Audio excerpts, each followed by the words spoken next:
Hello, hello, hello. We're going to get started right away. The first thing I want to talk about is a 14-year-old, Jalen Smith. Hey, Chai.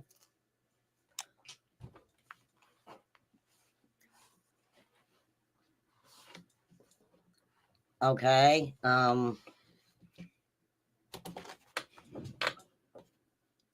What do you want me to say? You can go watch your football. I don't care. Okay. So, Jalen Smith is a 14-year-old who was last seen on November 8th on a playground of the Caldwell Apartments across the street in Evansville, Indiana. Jalen is 5'8", 160 pounds. If you see Jalen or know where he currently is, please call 911 or the EPD Juvenile Investigation Unit at 812-436-7906. Daytime hours. So I don't understand. Jalen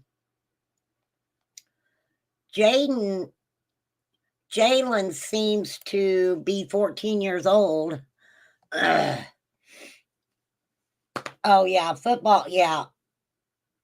I'm not a real big football fan, but I do love the Colts. But I really got into the fight the other night. The fight the other night was freaking awesome. Awesome, freaking awesome. So I'm not really sure, and I want to look into a little bit more about Jalen, only because Jalen seems to be a 160 pounds. What could have happened to Jalen that he just disappears from a playground?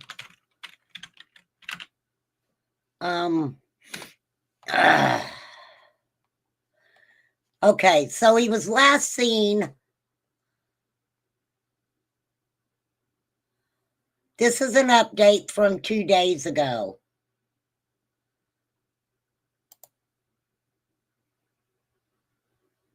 No, I am not paying you to read your article, sir. Ain't gonna happen, sir. This is a missing boy. You shouldn't be charging for articles about missing children.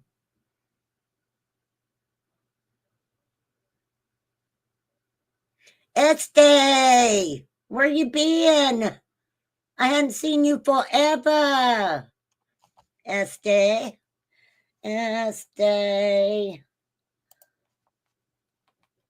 I will tell you, Chai. Give me a moment.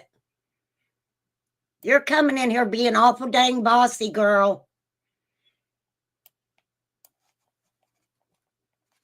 You pop in here and there, and now you want to be bossy.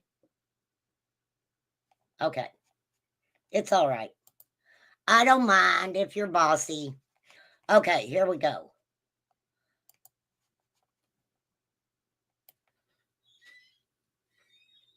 Age 14, height 5'8". Hold on one moment.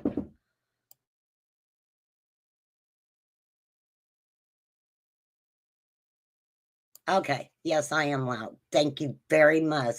You're in a boss mood. Well, you're at a good place, because it seems like there's a lot of people trying to boss me around lately.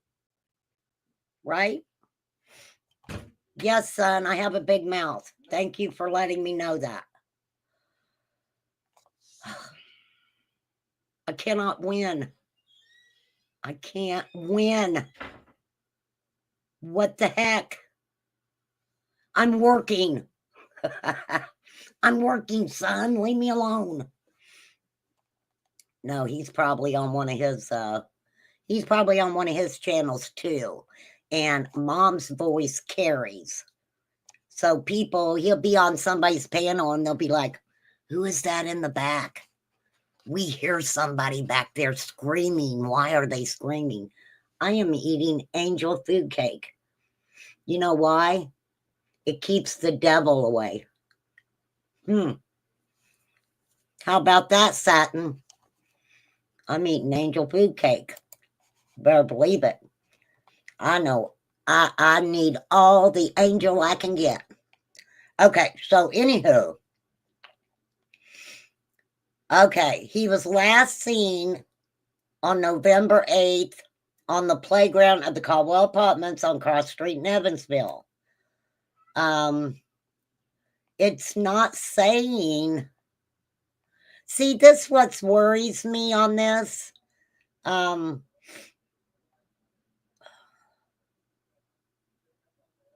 They just say that he was last seen on November 8th.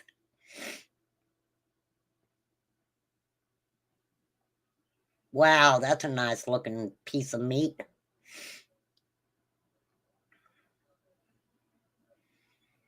And I've been trying to pull up other things about Jalen. So this is what I'm kind of worried about, because he is 14 years old. Okay. And I wonder why a 14-year-old would be hanging out on a playground. Inquiring minds want to know. But I thought it was important that we get this young man's name out there.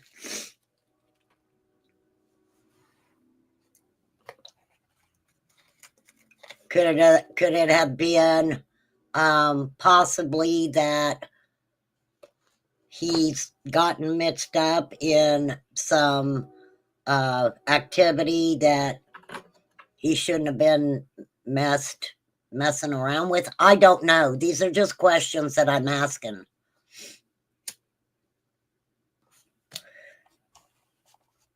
So, because I'm me, we're going to go back to the butterflies, and I'm going to pull up my Facebook and see.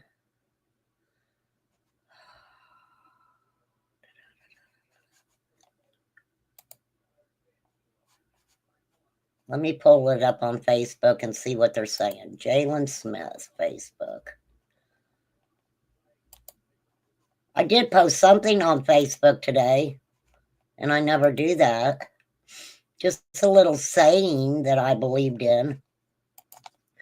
I believe I can fly. I believe I can touch the sky. And I'm not singing that song anymore because R. Kelly was a pedophile. Wait.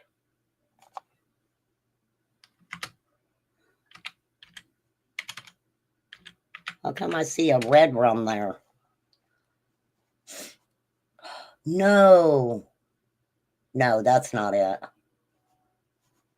That can't be it. Evansville police are now searching for Jalen, 14, last seen at the Caldwell Homes apartment complex. I'm not getting a lot of information here.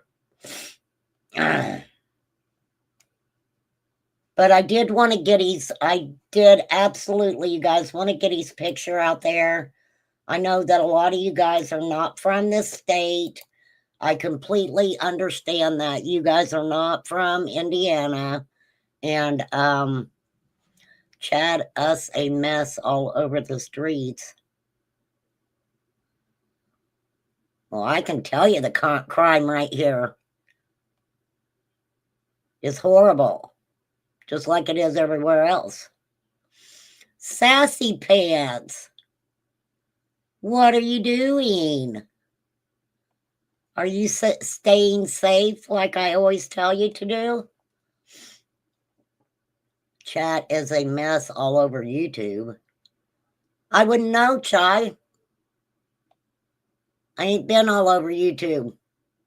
I might be a hoe, but I am not all over YouTube being a hoe. For real. For real, for real.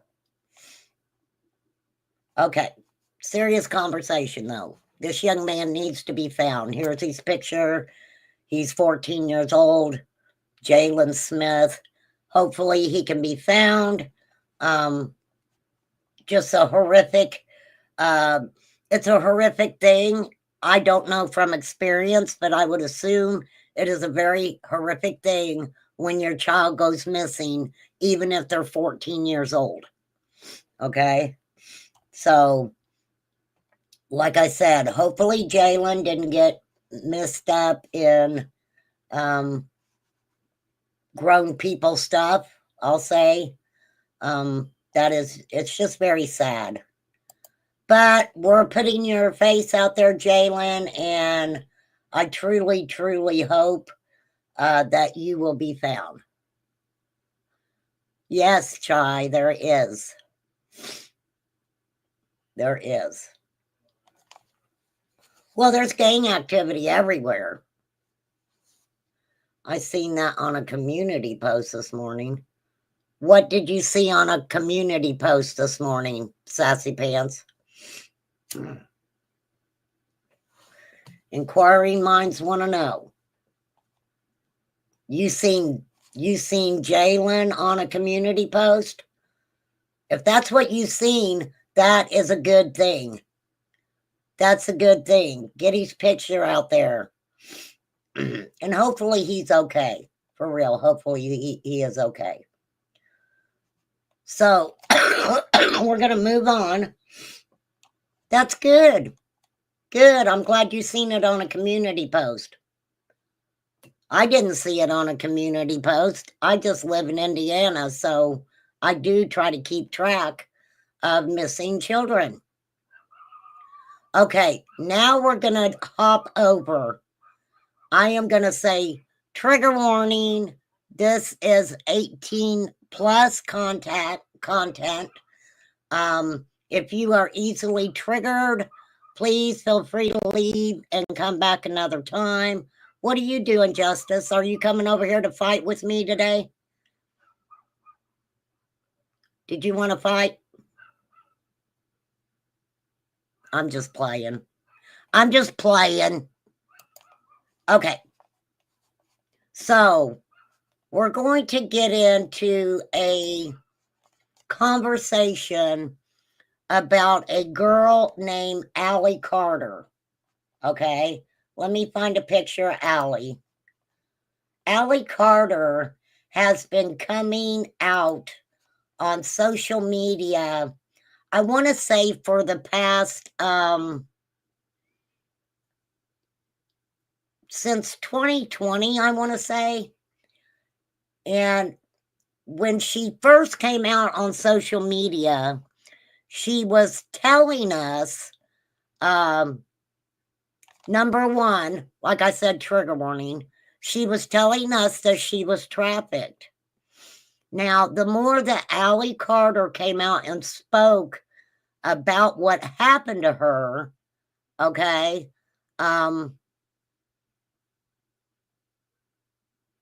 right. Okay, so she came out speaking about being trafficked when she was younger. It started when she was, she said, 3-4 years old, and it started with her mother. Now, the thing about Allie Carter is when Allie first came out to tell her story, and this has to do with Diddy and some other elite people, okay, actors, rappers. She names Diddy, Denzel Washington. She names quite a few people. Okay.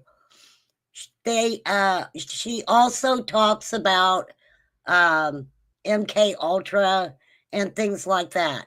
Now, the only thing where when she first came out to speak about this stuff, that I seen where people did not believe her was because Allie seems to believe that she is the daughter of Tupac Shakur.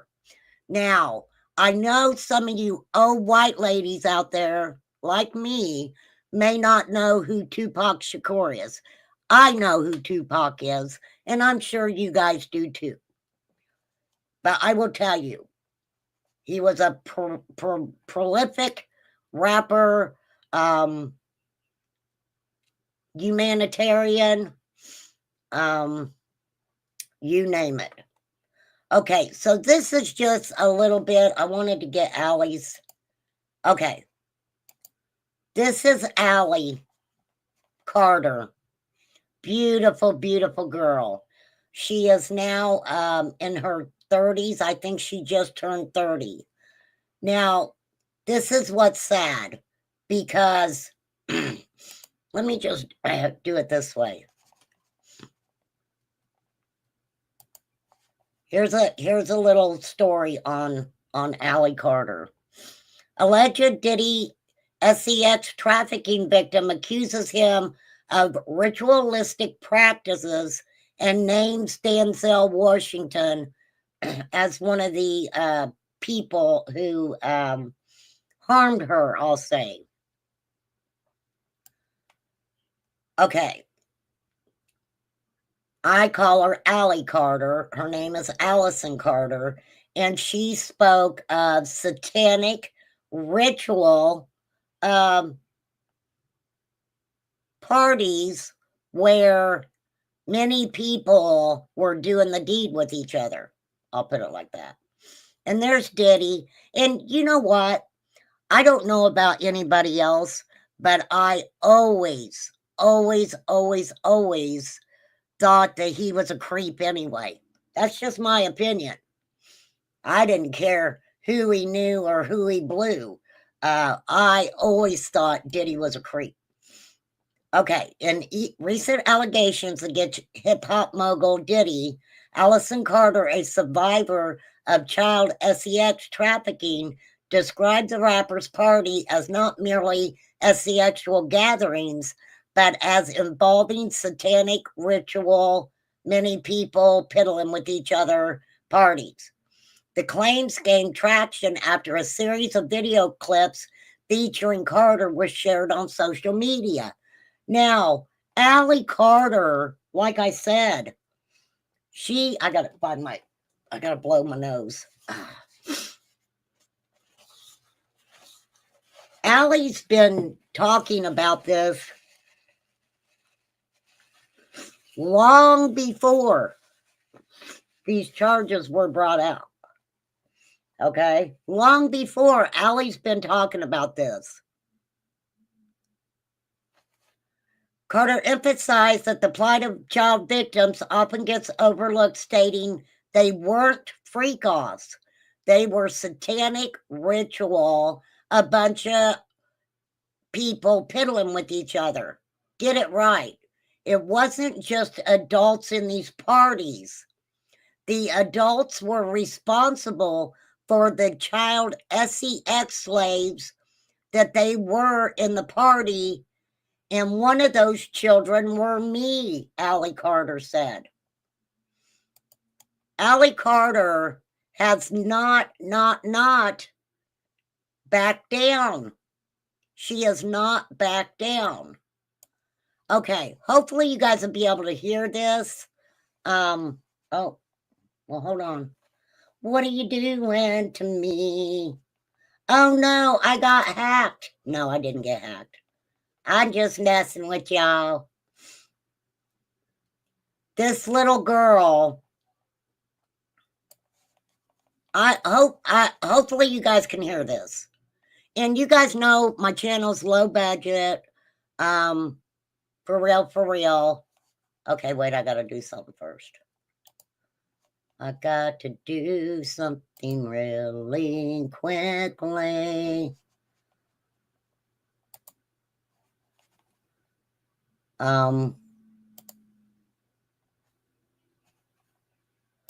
because I forget to do this. Hold on.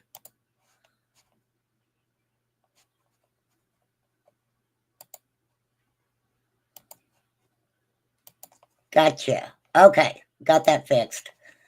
Okay, so this is Allie Carter, and hopefully, like I said, you guys can hear it. I'll make it a little bit bigger as soon as it gets started.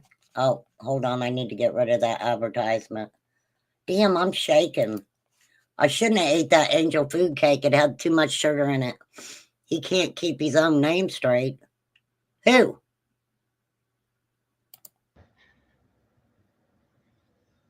I never thought that we would see the day where Diddy would get arrested. And I told you guys in that Maria Z interview in 2021 that no Yes, one she did. tells on Diddy. P. Diddy. All right? Just the same way nobody tells on Denzel Washington. People don't usually talk and stop and think about the children victims that are going through things right now as we speak and the ones who suffered through all this bullshit.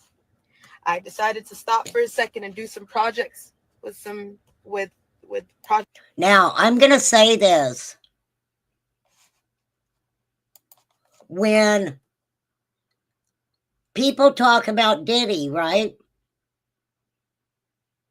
They don't talk about the victims.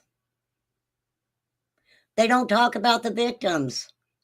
When people talked about Jeffrey Epstein, they really didn't talk about the victims. Sean John, Puff Daddy, Diddy, Sean Combs. Yes, he rebrands himself constantly. Constantly. Now, for years and years and years, there was always talk about Diddy's after party, his freak offs. And like I said, I've got my trigger warning. This content is going to get very deep, and so if you are easily triggered, please come back a different time. We are going to speak truth over here. I am a person who will stand behind trafficking victims always, always.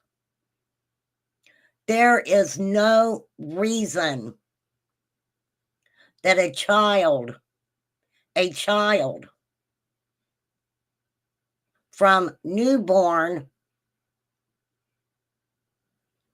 well, okay, we got our children.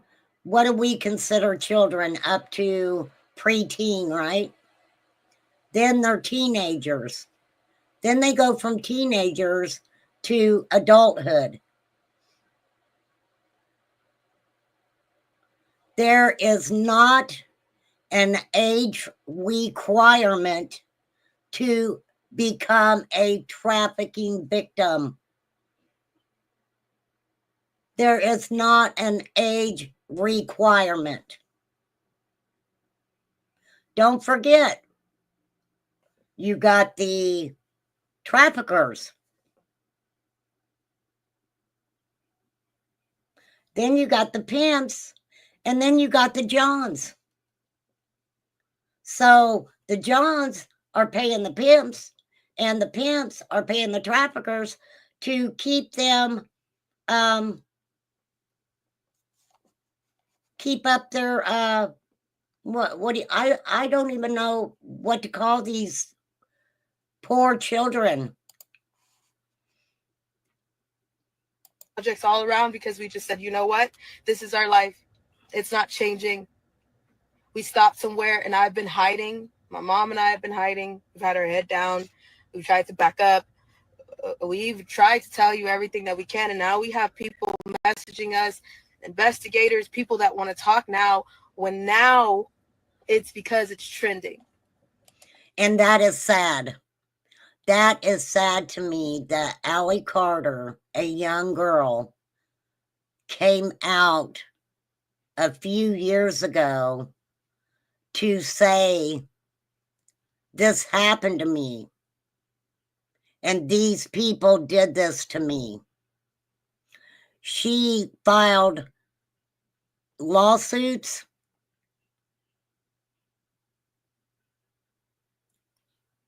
This girl, throughout her whole life, had been through so much. And because she came out to speak her truth, and there were names like Diddy and Birdman and Denzel Washington, stating she truly believed that she's Tupac's daughter. I'm not going to take that away from her. Who has the right to take that away from her?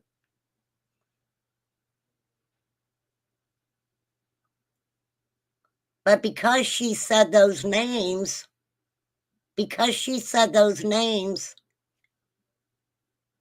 and what she had been through, they disregarded her. But now all of a sudden, guess what? Everything the girl said, it's being shown to us right in front of our faces. Right? Oh, where'd it go? I don't want to lose that. Okay.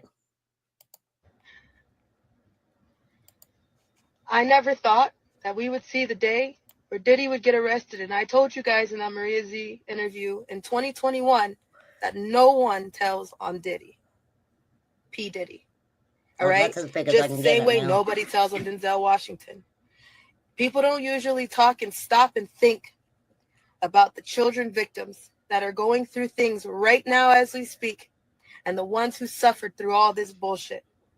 I decided to stop for a second and do some projects with projects all around, because we just said, you know what?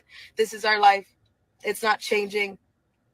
We stopped somewhere, and I've been hiding. My mom and I have been hiding. We've had our head down. We've tried to back up. We've tried to tell you everything that we can, and now we have people messaging us, investigators, people that want to talk now, when now it's because it's trending. That is so sad. We're still not on the subject of the kids. All the adults are covering their asses. All the adults are, I left at a certain time, yet you knew children were there. You knew these parties were not okay.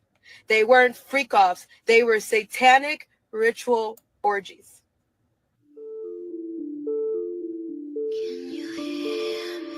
Now, I pulled that up to read it. Oh, dang it. I just had it bigger. Why isn't it going bigger for me? I just read that earlier.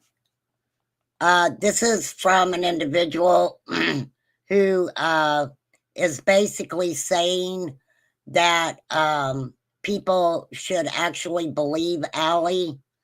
I don't want the music to play because it's going to freaking wipe me out here. I will pull that up. Why isn't it? Okay, never mind. Never mind. Message to you. Please spread this message everywhere. Timothy Charles Homseth. Sir, you tried to speak to me in July. You posted my video on your platform.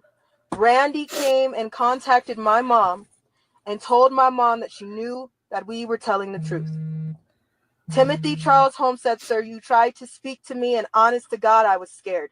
Because at the time I was in my home, and I knew that if I talked to you, or I thought that if I said anything else more than the videos that I was saying, that we would be here.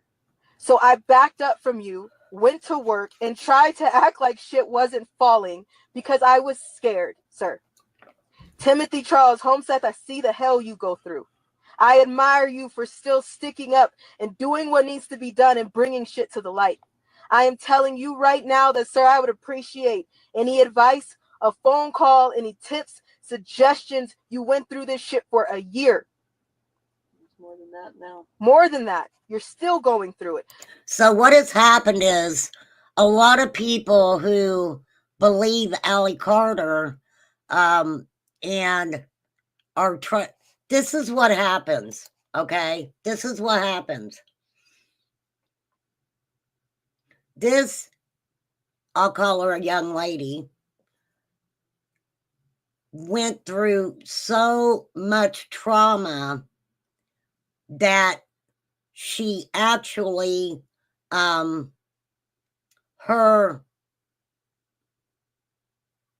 now they say it can be caused from the MK Ultra, but what happens is they want that identity split. Believe it or not, y'all can say it's a conspiracy theory, okay?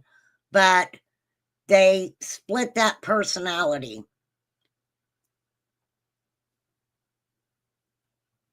Where Allie herself, and I recommend you guys, all you have to do is put Allie Carter in the YouTube search bar, and you can find, even from back in 2020, 2021, some of her, I don't know if she was on Twitter all the time. I don't know what platform, but you can even put her in the Google search bar, and interviews and things like that she has done. Yes, detachment. Thank you, Chai. Detachment. And so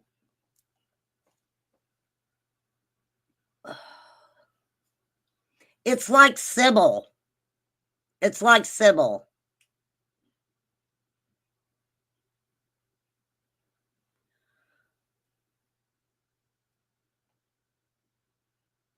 And especially, hey, Danny, how are you? Gosh, I haven't seen you forever. Forever and ever. And look, you guys, when I talk about trafficking, I always try to be very careful with, my verbiage and things like that. And I try just from, excuse me, just from my research, and I try to explain things the best way that I can. And sometimes, I may not be able to describe things. So I'm glad you guys are in here and know what I'm talking about. I appreciate that. So thank you. But they take the personalities, and one personality may be childlike. Another personality, may have be more promiscuous. They take these children and they mold them into whatever they want them to be. But the sad thing about it is instead of wanting them to become, one thing, they take these children and break their minds. It is so sad, you guys. It is. And I'm saying right now that absolutely this is not a conspiracy theory, in my opinion. Oh, thanks, Danny.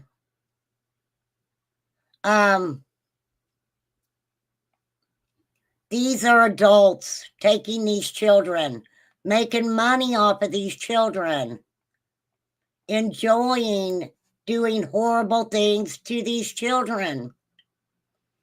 Allie Carter talks about being a child and being put in the center of a table for anyone who was passing by to do whatever they wanted to her. Hold on, it keeps starting over. Talk to you, or I thought, that can help us to continue this fight, because we know that you were telling the truth, and I know that you had advice for me in the beginning, and I'm so sorry I ran. She was scared. Honest truth.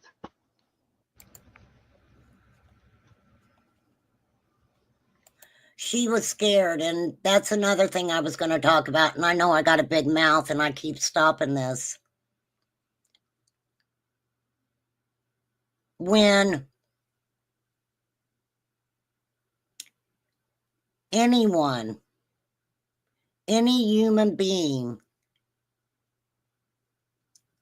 is treated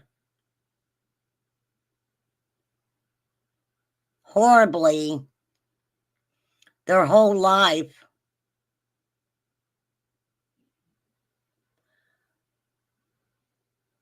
when someone who wants to help comes along, you're not going to trust that person. You're not going to trust that person. That's like when I talked about a child who would go tell a parent that something happened to them. Oh, we were talking about a story. Oh, the little boy getting put in the dryer by an 18, 19, and 20-year-old. And they turned the dryer on, and it scared the crap out of the kid, and law enforcement came. The mother allegedly walked into the laundromat and said, "Why you being a baby? They was just playing." I wonder how that's going to work out for that young man. Not saying that that 18, 19, and 20-year-old are going to do anything nefarious to him. But if the 18, 19, and 20-year-old are still allowed to be with that young boy by himself, what did the mother do there? What did the mother do? The mother basically gave the 18, 19, and 20-year-old permission to do whatever they wanted. Because guess what?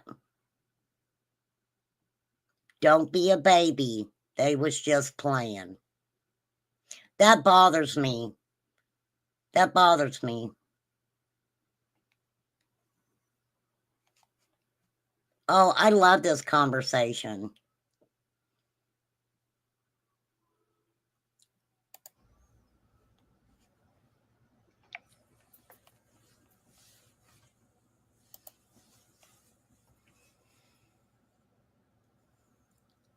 Hey, can y'all hear me?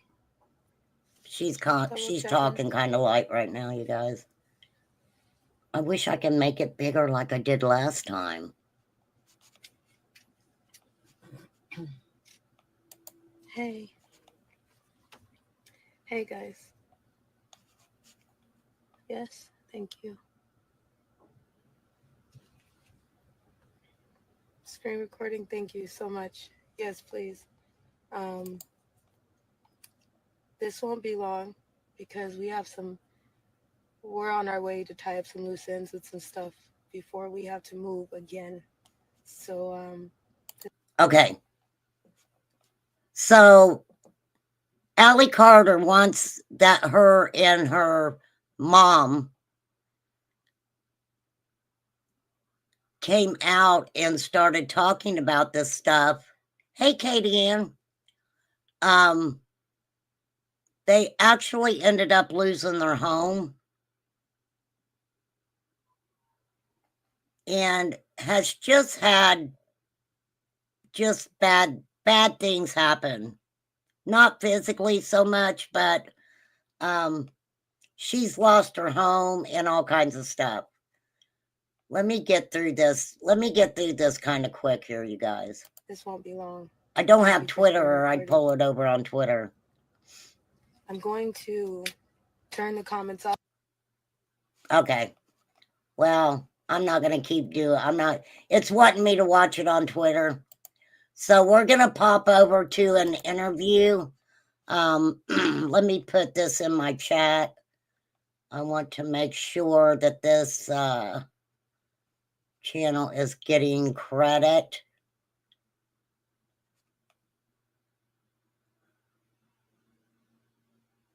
Okay, hold on. I'll just read it to you guys really quick. So Now, Allie Carter said that she never thought that it would happen that Sean Combs would be arrested. In 2020 is when she came out and spoke about the things that happened to her. Okay. They lost their home. It's just been a real struggle for them. Just a really real struggle for them. Okay. Now, she attempted to pursue legal action. Hold on. I want to show you guys what she looks like while I'm reading this. She is so beautiful. Such a beautiful girl.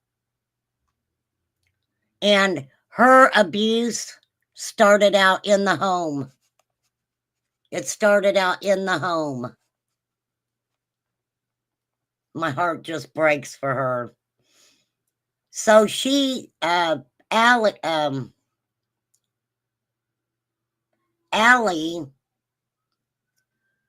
attempted to pursue legal action against the Riverside County Child Protective Services, alleging their involvement in her trafficking, but claims her evidence was ignored.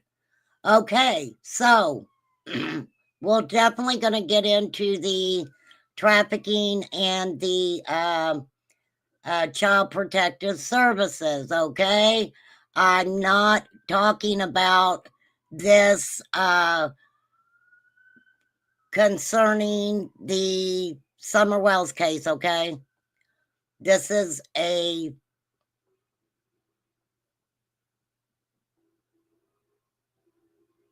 something that happens to many, many children. Don Wells seems to think that that's possibly what happened to Summer. And the thing about that is, it does happen. It does happen. Hey, Jill.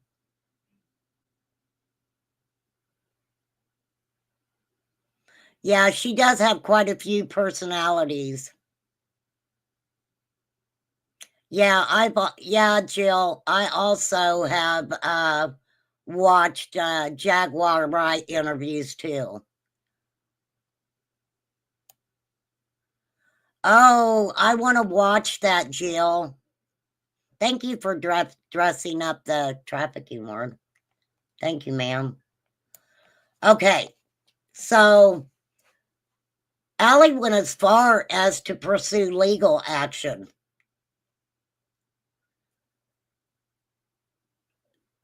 Allie expressed distrust towards some support hotlines, suggesting they might not be reliable. She does talk about you got to be very careful with, I guess, teenagers calling these hotlines for help or whatever. Any money involved in these situations was blood money, whether used to silence people or not.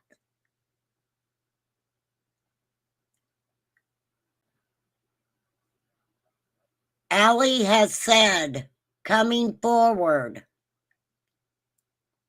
that she wants to help people. She wants to support some of these individuals.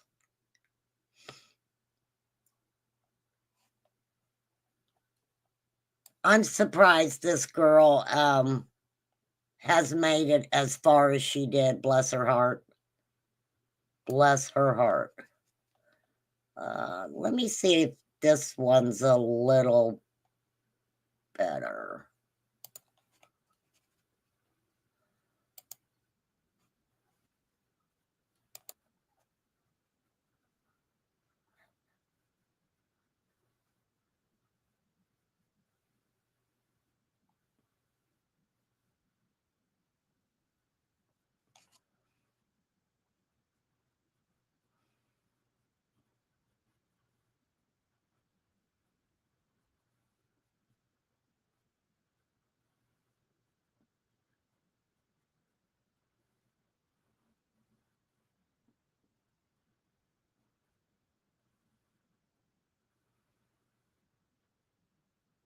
I hope you guys can hear this.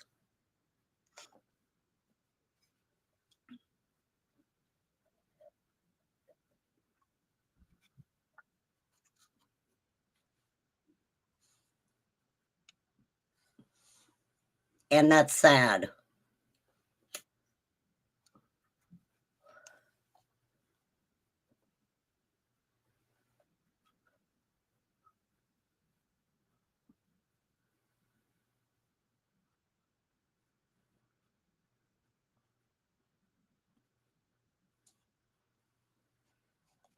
Here's the letter. This is from a Timothy Charles Homeseth. I first viewed the video of Allie Carter making a public plea to me by name when I was on task force operations in Nevada. I was in proximity to Area 51.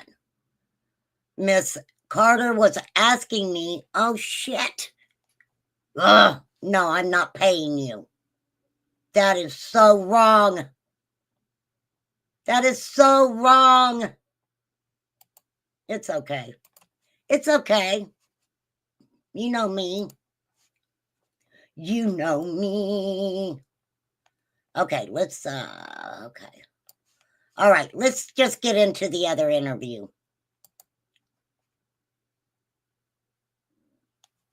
Poor girl. Okay, that's her last update. This is an interview, and I've got to, okay, it didn't go through anyway, you guys. It didn't.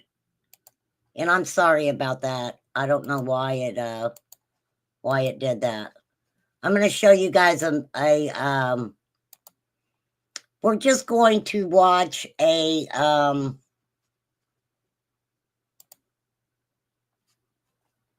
interview with her. Let me pull my chat up so I can drop the link. Okay, there we go. I think I got it fixed. I think I fixed it. Yeah, let me get in here so I can drop a link to this channel I'm getting ready to show. Let me pull my chat up here.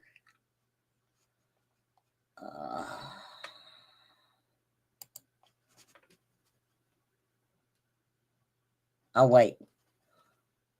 I almost dropped my own freaking link. All right, let me grab this link.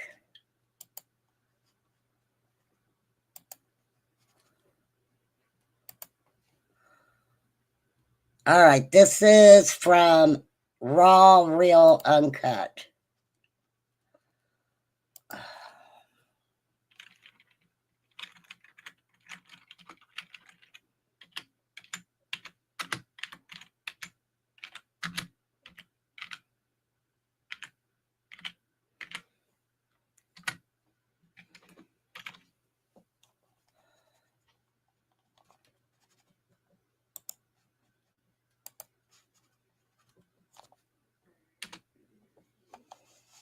All right, there's the link to the video we're getting ready to watch. This is an interview that Allie is doing with a channel called Z Media. I'm playing it under a channel called Raw, Real, Uncut. Go check them out. Let me speed it up a little bit. And I will be commenting on it just to let you guys know, because I pretty much need to. Fair use, copyright disclaimer. This is for educational purposes. We're getting some education right here. And bless this girl's heart. All right, let me know. Put a 1 in chat if you can hear it. Is one of the most, I mean, I have no words to describe some of the things that you've shared with me, and, you know, what courage in coming forward with this information. Thank you. Giving a voice to so many people. Oh, the echo's back, Ali. Oh, no, we're all right. So I guess I'll introduce what I know about you, and then you can get further into it. So you were a child that was by your own mother given up to authorities for sexual acts? Thank Yes. you, Chai. My bio mother was always involved and dated the authority that was around me, whether that was a principal, a campus security guard, a doctor of mine, someone on a child protective services case, and that includes a chief of police that was coming into my room at night when I was 13, 14. So this is very interesting. Allie says her mother always dated someone who was in an authoritative position.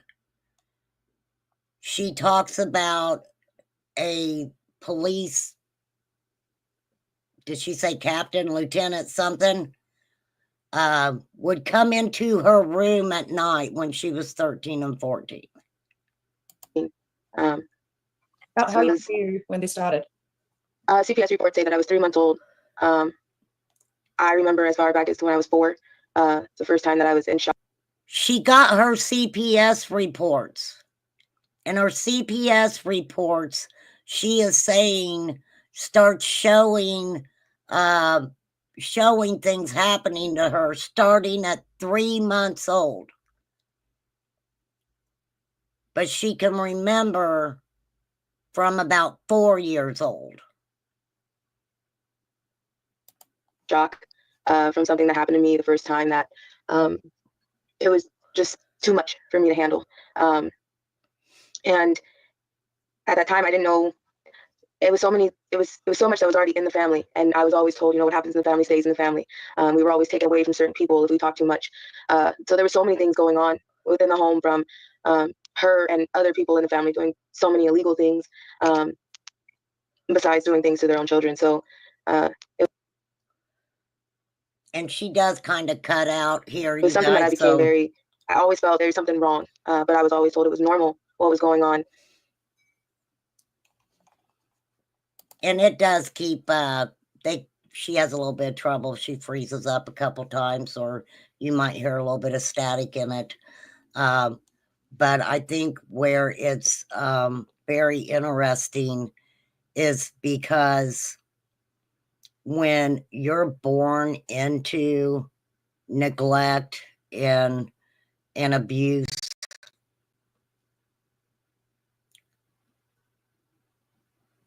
you're never really told that these things that are happening is wrong. So it's sad, but a lot of children are taught that these are normal things. It's sad. I get really sad when I talk about trafficking situations. But yeah, I was about 4 years old the first time I was assaulted, raped. I was with my babysitter, and this woman does all have any connections to what I call my surrogate. I don't call her anything close to a mom. I have a real mom that I'm adopted by now, but I don't call her anything close to a mother. But she was involved in many ways. I was with a babysitter that kept trying to take me into a room, that kept trying to get me to lay down with her boyfriend. And that's the one day that I remember fighting. I remember screaming so loud. I thought I was 6 years old, but looking back into legal document, I was 4. And I remember after being hurt, I was locked in a room, and I was beaten because I was fighting. And then I was put outside to sit in a driveway for hours because I was told it was my fault. After that, it was taken to court. It was the first thing that I remember that was taken to court because the bruises were so bad. Everything that happened was so bad that it had to be. And the court case, I remember sitting in the courthouse, and I remember her losing the case and it being my fault that something happened to me.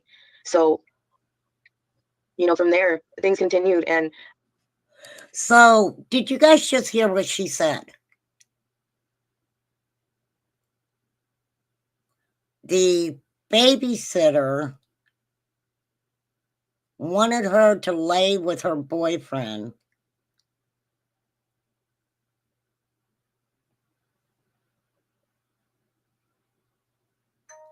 and she fought them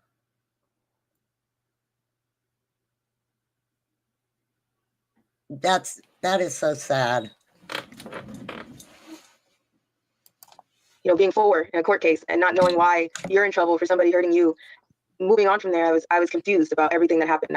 Is this okay? I started asking questions when I hit elementary and middle school with other students, like, how do you get in trouble? Is this something that happens to you? Because it was always something that happened to me. I was always told I was the favorite. I was told I was the one that everybody loved more. And There's nothing about that static was in right. it, you guys. So to clarify, this is actually on record with Child Protective Services that these things were happening to you. And this is Yes. why you ended up in foster homes. Yes, this was one of the reasons you know, going on, I was abused so much that I was working in strip clubs by 12 years old. I was, And if you guys think now, well, it's them, Katie Ann. It's not me. As long as you guys can see it and hear it, it's not me. It's them.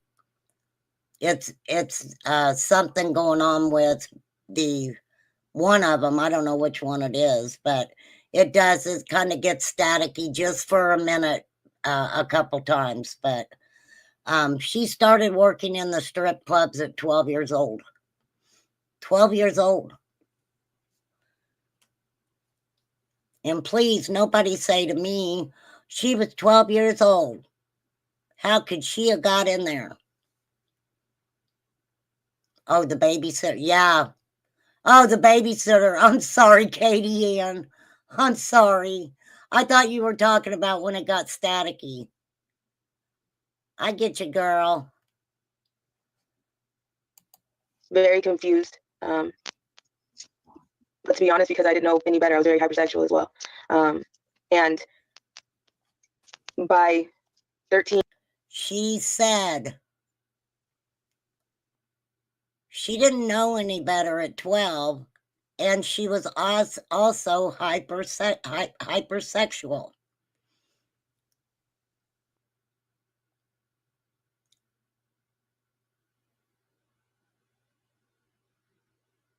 when, because at first it was just her boyfriends coming into my room at night.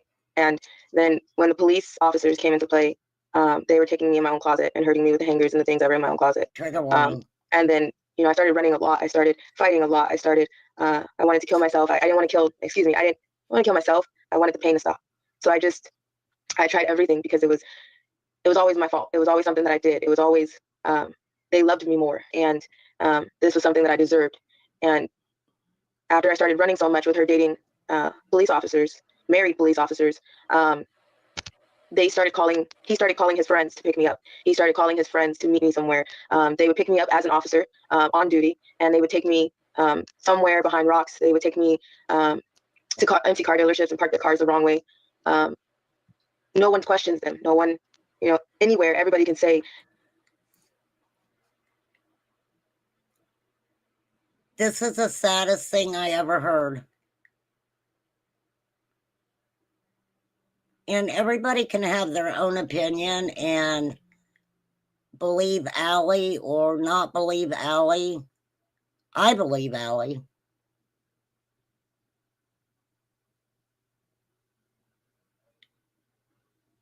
The evilness in the world is right in front of our faces. And sometimes we look away because we don't want to see it. But then something may happen. A case may come up that you're following or whatever. And it comes right back in our faces again.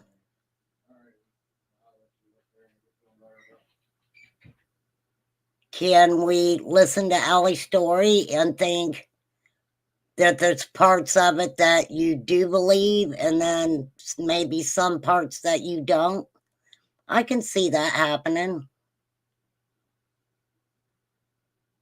I can see that happening. But she's been talking about this for a long time. And nobody cared. Well, I don't want to say nobody cared, because I've been listening to Allie do interviews and things for a long time. for a long time. And like Jill said, if you want to, do some deep dives into Diddy and things that have came out for quite a while about him and different other elites, as you want to call them, actors, rappers, whatever genre. Jaguar Wright also has spoken out about this stuff for a long time also, especially Sean Combs, P. Diddy, Puff Daddy, the Piddler, the Diddler, as he is now known. It's very interesting. No one questions the police. If you see them sitting the wrong way, if you see them doing something and you see them with somebody, you automatically assume that they did something wrong and the police are going to fix it and that they're there to serve and protect. And that's not always the case. I know that there are some good officers, but they're very few and far in between. And there's another side of the badge, and it's called the Freemasonry Brotherhood Police, the Freemason cops. And they do a lot of corrupt things. They bury a lot of things. They bury a lot of evidence. They do things and they get away with it. Now, the opinions of this channel are not necessarily the opinions of everybody else. September Virgo. I know we're supposed to get snow on Thursday. I'm going to go out here in a little bit and winterize. I'm going to get it winterized. Because believe me, I am pinching pennies this season.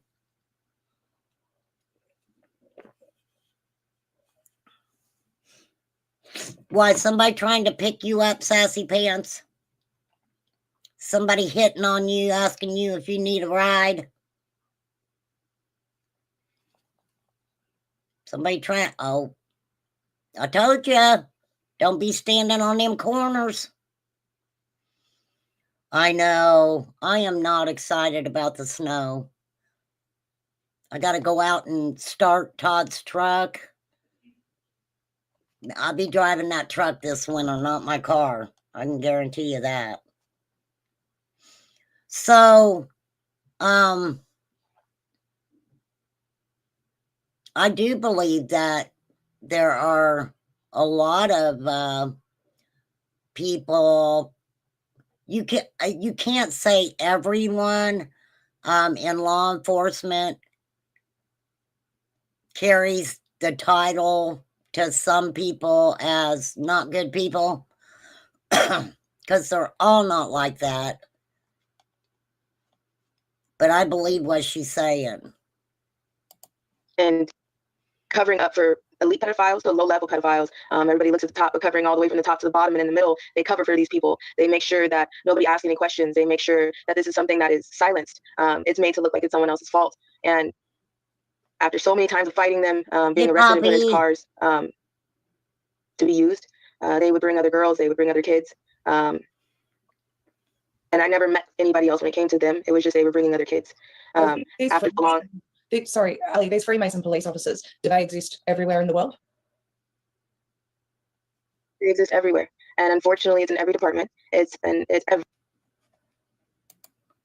Lisa, if you got in the vehicle with that man, I feel sorry for him. He would get the crap kicked out of him. You know you would. First time he tried to touch your leg.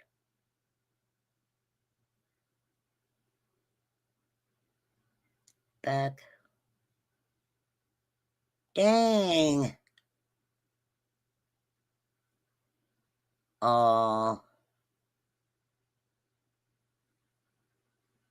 My gosh, Danny. Well, we're praying. I'm praying for you. Everywhere. There's another side to the badge. There's always been another side, and I know that it's existed way before me, and unfortunately, I think it will exist after me because no one is brave enough to say anything. No one is brave. brave enough to clean their own house. And even if you are someone on the force, if you try to acknowledge and if you try to turn somebody else in that's on the force with you, you get harassed, you get hunted down, you get stalked for the rest of your life. And this is what's happening now. After I spoke about them, we have gotten pulled over in every single state with no ticket, no logical reason, just harassment. 8 different. Yes, and she shows that on Twitter or something, where she made a comment. She was on, I believe she was on social media, and her mom are actually living out of the car. Okay, they're traveling around. Allie is actually speaking at different places and things like that. And so she was talking and she made a comment, an off the wall comment, that yeah, the drugs are hid under the hood of the car, and made a couple off the wall comments like that, and said something along the lines of, watch what happens. They got pulled over in multiple states. Multiple states. Oh, I said hi to Jill. She's in here somewhere.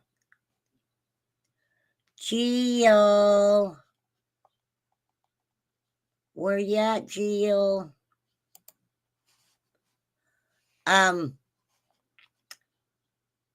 So yes, and they showed it. She showed where it happened. Thank you, different states. Poppy. Excuse me. We got pulled over in 8 different states with I will pin no that, ticket, darling. no logic. Just where's your car? What are you doing? How long will you be gone?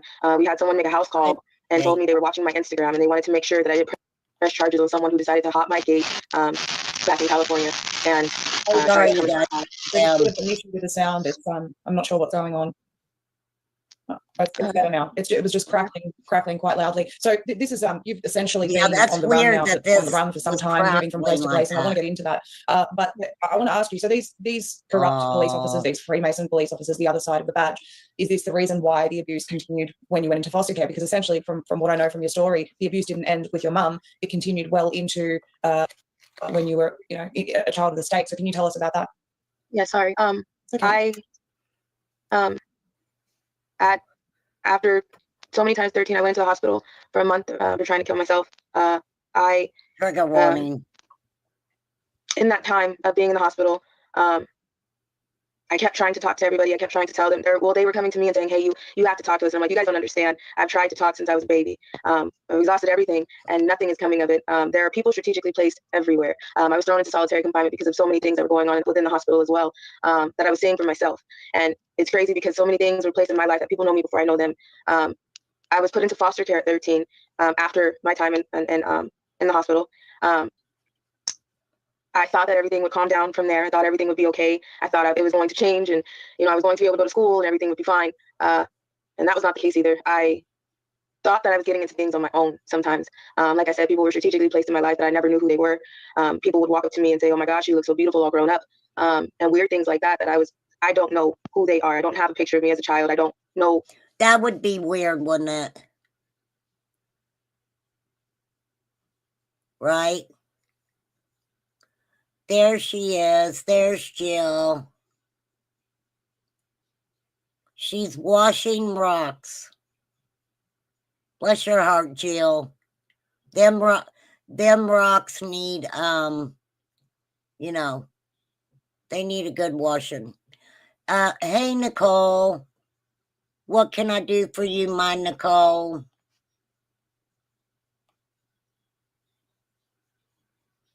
You can ask me anything you want, Nicole. Did she speak out before? Yes, ma'am, Nicole. Yes, she did. This young lady has been speaking out since like 2020, 2021. She absolutely did.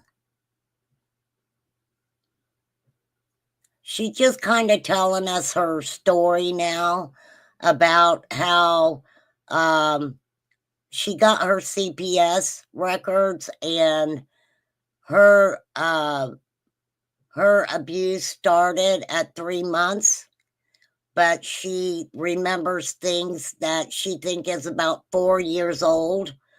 And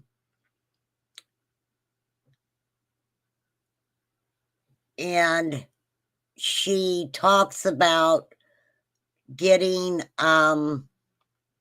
in a situation where she was being trafficked to elite individuals. She names P. Diddy, she names Denzel Washington, Birdman. There's a lot of people that she names, and just, yeah. Who certain people are, or who most people are. And I, being put into foster care, my foster parents were paid off by pimps. I started talking to some people thinking that I was talking online or, you know, doing things myself. And met up with. I do want to say this. I love how a lot of you guys in chat know of this Allie Carter and Jaguar Ride and what's going on with Diddy right now. I love that. I love that you guys broaden your horizons and check this stuff out. Had she had any testing performed to confirm? I don't think so, Nicole. Cat Williams. Oh no, Cat Williams. No. He is one person I don't think you'll find be named anywhere around Diddy. Cat Williams is he spoke out about that for a long time. Absolutely, Cat Williams. Love Cat Williams. But no, and see, Nicole, that's what I was saying. Because when she came out to talk about this trafficking stuff, she, immediately let it be known that she felt that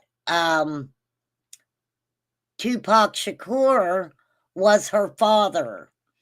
And I think when she said that everybody immediately kind of turned against her, and it kind of overshadowed the trafficking story.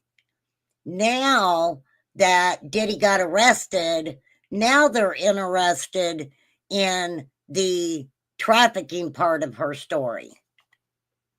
Okay, Poppy.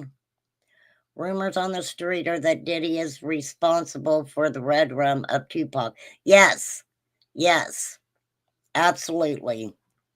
Well, now that I know that you guys have followed some of this stuff, we can really get into it.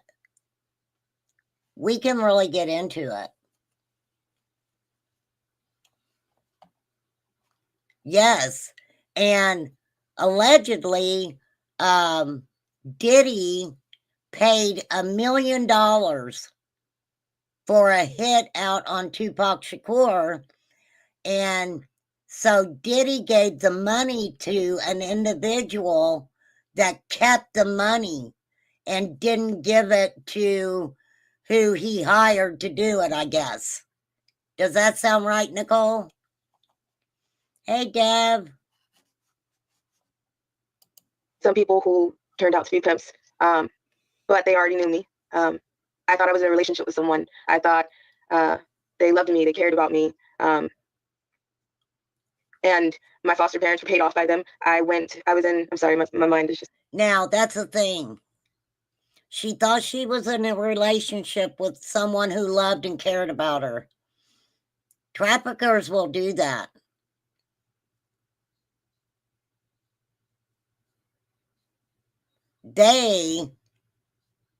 Traffickers And I do not have a Google certificate on trafficking.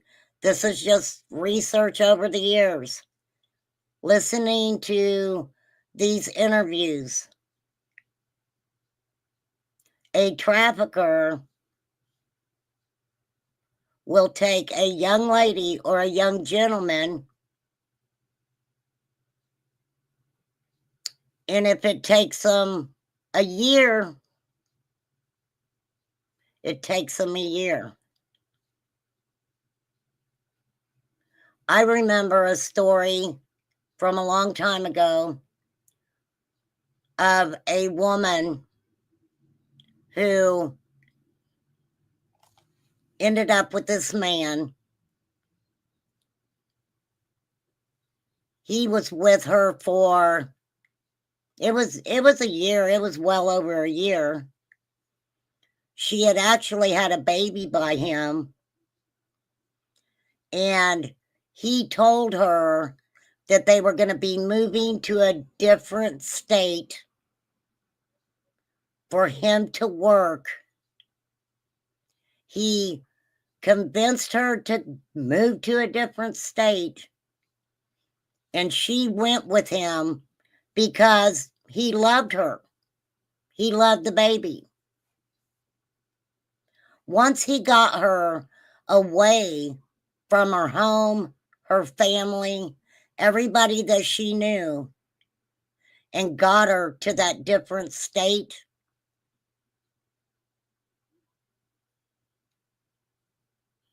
he started making her prostitute herself. It was sad. It was sad. Sean's co-father was a real gangster, so this isn't so much Hollywood story, and Diddy was probably forced to do worse.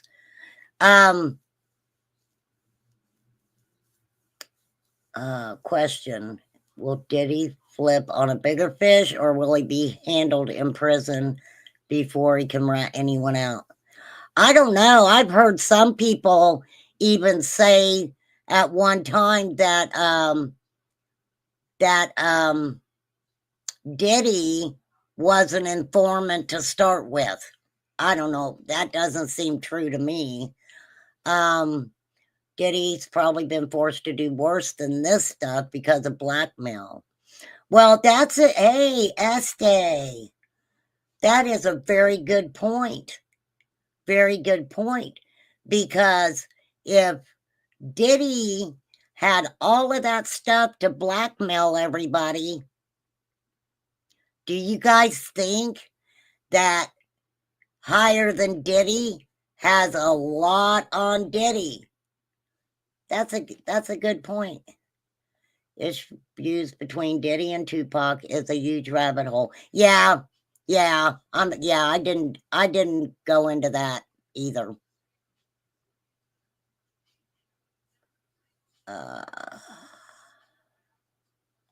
Oh yeah, there's many of I mean, that stuff is absolutely out there. Just like Take your time. thank you. Sorry. Don't be sorry. In my time in foster care, I was in foster homes to group homes, and I lost count. I went to 19 high schools in 1 year. I never stayed anywhere long enough to have a home, longer than 2 weeks to a month. At one point, my foster parents didn't speak any English. I was put into homes with teenage male siblings, foster siblings.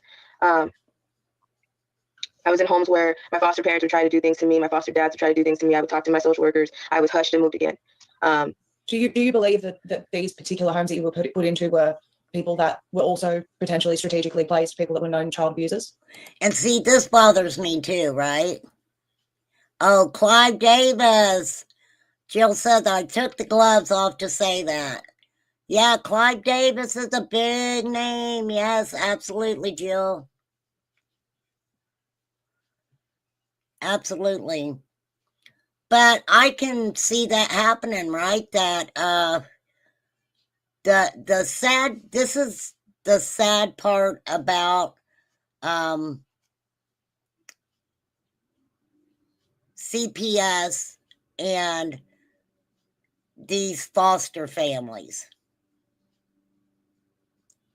If a child in one of those homes says that they're being harmed and that child is taken out of the home, are these Child Protective Services Administration immediately stop other children from going to that home, or do they just let it go and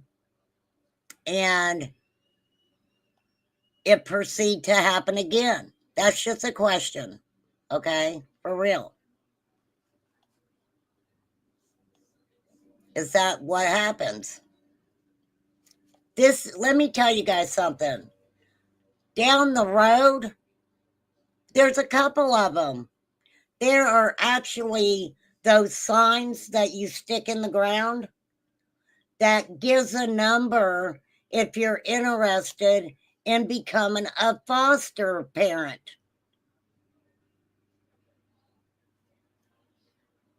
Is that where they find these foster parents? I'm going to take a picture of it next time. Next time I go that way, I'm taking a picture of it, for real.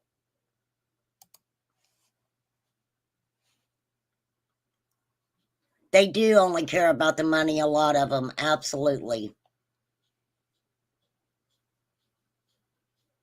Yeah, that's a good way to, yeah, a web or a pyramid, however. I guess it would be more like a web, because these people are evil. Yes, I never went to one foster home or one group home that wasn't reported because of something bad happening. And it's shocking. I know somebody is like, well, I know some great foster homes and some great foster parents, and there are, but not for me. And I feel like CPS knows where to strategically place people that they want to continue raking in money for. I was deemed as a high risk kid. I was a problem child. I was someone that you received more money for because of the issues that I had. And I was a runner. I had a lot of things going on, and my social workers they were always covering things. They were always afraid of the repercussions because still what my last name used to be. So they were complicit. My schools were complicit. My pimps that were taking me places during the day, or during my time in school, and making sure that my schools were marking me present. That automated. Again, I don't know what it is, Ali. It keeps happening. It's like a really loud rustling. It's gone now.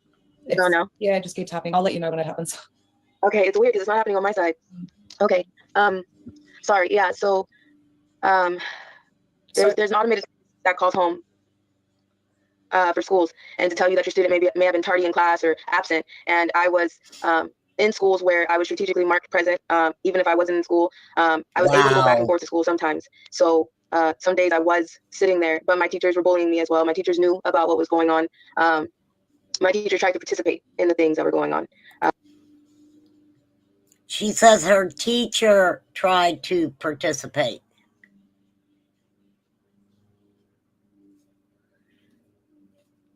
Isn't that sad? That is so sad. Okay. They felt like if somebody else was hurting me, it wasn't a big deal that they take part in it. And from what I understand, from what you've said as well, that some of these teachers facilitated in you being trafficked, which is what started happening to you. Underground tunnels leading you to different places. And Yes. you're saying teachers facilitated this process. Yes. About that. My major high school, one of the major high schools when I was 15, Carter High School, in Fontana, California, was marking me present. I started trying to speak to guidance counselors, to my teachers, trying to tell someone, hey, can you guys help me? And I remember a guidance counselor that tried to speak to the SRO, the school resource officer on campus. And the school resource officer's response was, I know this person. I know the pimp that I was with. He kept saying, I talk to him all the time. I'll just fix it. I'll just talk to him. After my guidance counselor turned in pictures, tried to call my social worker, was talking to my mom that adopted me now. She was suspended and then eventually was fired without any reason. and someone else took her place. There are underground tunnels that are under the schools. Okay, so she's going to talk about underground tunnels under the schools. Now, hey, what's the matter, flies?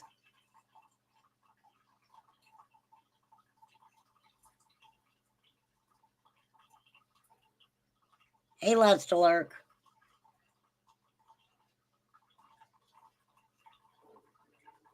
Well, I am sorry you're in a mood.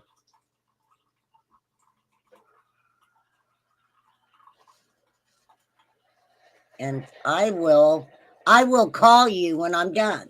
Let me grab my cup of coffee.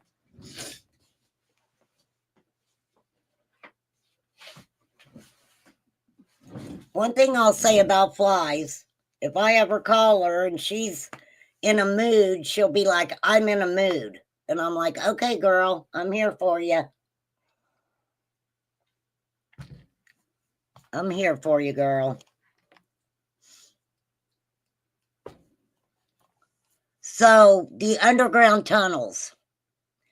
We heard Ernie acting like he was going in a freaking tunnel and saving these two children. Well, my question was always like, how do you know about these tunnels, Ernie? These tunnels just aren't out there for everyone to know where they're at. In my researching of trafficking, came across a lot of individuals who talked about tunnels within tunnels, rooms within rooms, that you could go from the tunnel into a room off the side of the tunnel, and that not only would you walk into that room, but have access to an even deeper room. Look at the things that are happening to our children above ground. I could not even fathom what would be happening to our children underground, in a tunnel, in a room off of a tunnel. It's scary.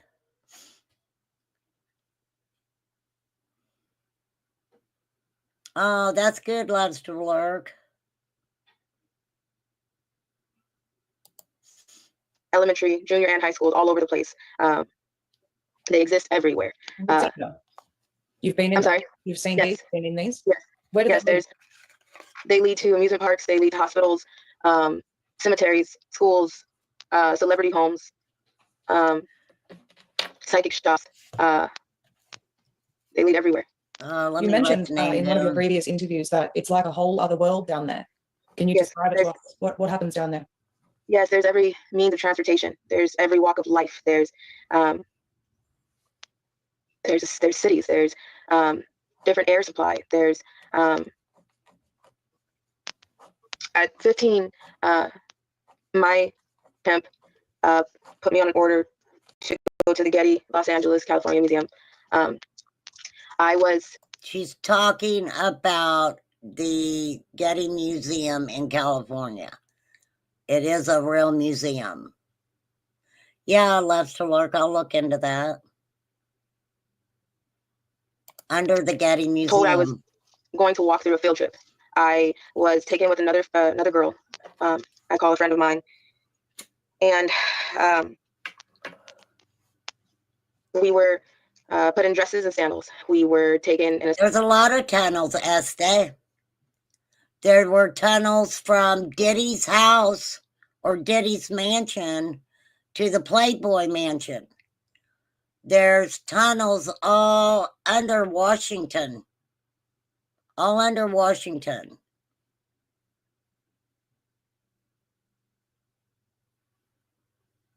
That is really cool. I don't know. I don't know. I don't know if I'd want to go on a tour of a tunnel. For real. Hey, Mama Bear. You took your gloves off again. Bless your heart, Jill. Hey, I just love that, you guys at least hang out enough to listen to the content, even if you're busy doing other things. I appreciate it. What are the tunnels under Paris? What are those called?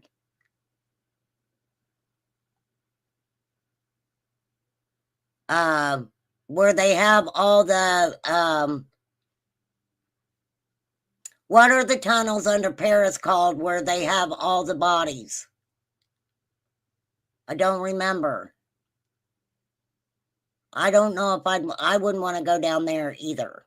A sports car. We're not taken in a sports car. We pulled up to the museum in a sports car. We were told that we were trying to give a different appearance. So we were walking through. I remember walking through kids. I remember walking in and seeing school buses. I remember walking in and seeing children and chaperones through the museum. And I remember people staring at us as if we were somebody special. We walked through the museum.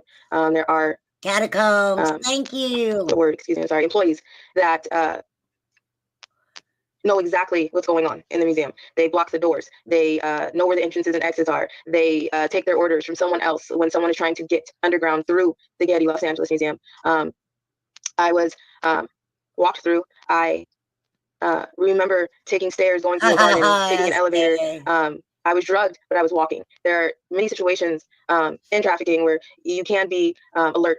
Some of my pimps did not let me see where I was going. Sometimes I was so drugged that I was carried into a job, dressed, and then placed in a room and waiting for my order because I couldn't move myself. So at this time, I was able to walk. I was able to see what was going on. And I remember walking through. I remember talking to certain people after we got so far. I remember my ears popping. I remember feeling like I'm choking because the air was so weird. We got to a certain point and there was, it looked like a basement. It looked like where they keep things that were not public display in the museum. And after getting so far, we were in tunnels. We were put on cars, drove to a certain point far. I seen. Do you guys remember not long ago that they found a tunnel? I think it was in like a restaurant or something. And it went, they had dug a tunnel. It went to a different country. I'll say that. It went to a different country. It was pretty wild.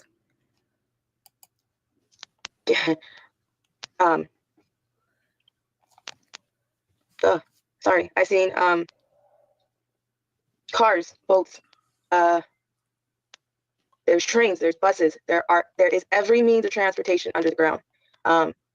There's a city under the ground. There's a different air supply that kicks in after you get so low. And who goes down there?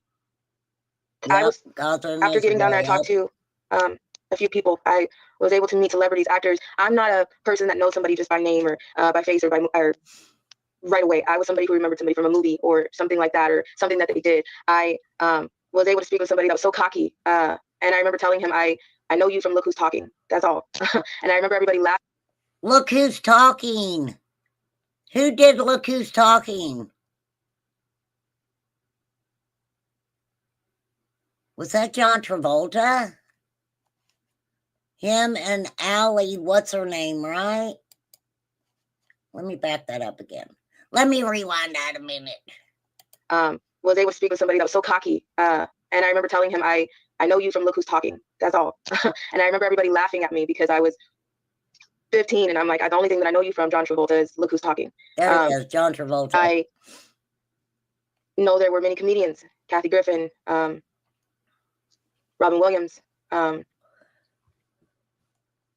I was on an order for Joe Biden. I was. Oh, no. You guys. Hey, Raymond. Hey, you guys, seriously. Seriously. I've heard another interview that a satanic ritual ABUSC survivor did, and she also spoke of seeing him in the tunnels. They took her through a tunnel and it came out into this room, and she said absolutely that she's seen JB there. For real. I'll even show you guys who she is before I get off here. Seriously. So that's kind of interesting that Allie is also saying this. His kid went out window as oh, really? Would you call my name if I saw you in heaven? Love that song. Taken to somewhere where there were there was an orgy party. There was a contest going on.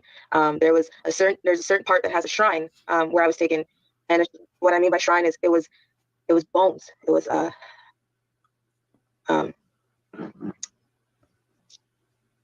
And if you guys notice throughout this interview, her demeanor changes. You can really watch Allie. It's like, and this is just me. This is what I'm seeing watching her.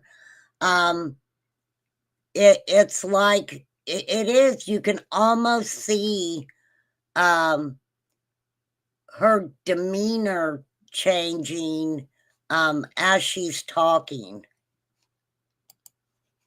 Things that have happened to other people, they take shrines, they take like a trophy, whether it was a ripped shirt, panties, hands, yes, pieces of flesh. Raymond, that's what they There's said. a smell that you can't even flinch towards down there, but you will.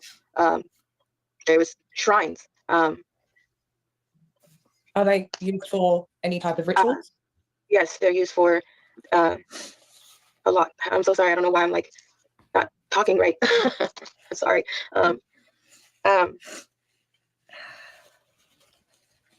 Yes, there were shrines used for ritual. There's bloody places. There's parts where there's limbs. People cut off limbs and want you to have sex in it. There's blood. There's blood that I don't even know who it belongs to. There's a lot. So hang on. So someone like the people that you've named are here at these shrines where there is human flesh, bones, human body parts, and they want people to participate in orgies in amongst all of this human blood. Hi. Is that a satanic ritual? Is this a satanic ritual that they're participating in? Yes. Thanks for popping in, Mama yes, Bear. there's people who want to. There's people who have sex with animals, dead animals. I was taken. Hey, the mouse. And told that I had to give a blowjob to Biden. So Joe. Oh my gosh.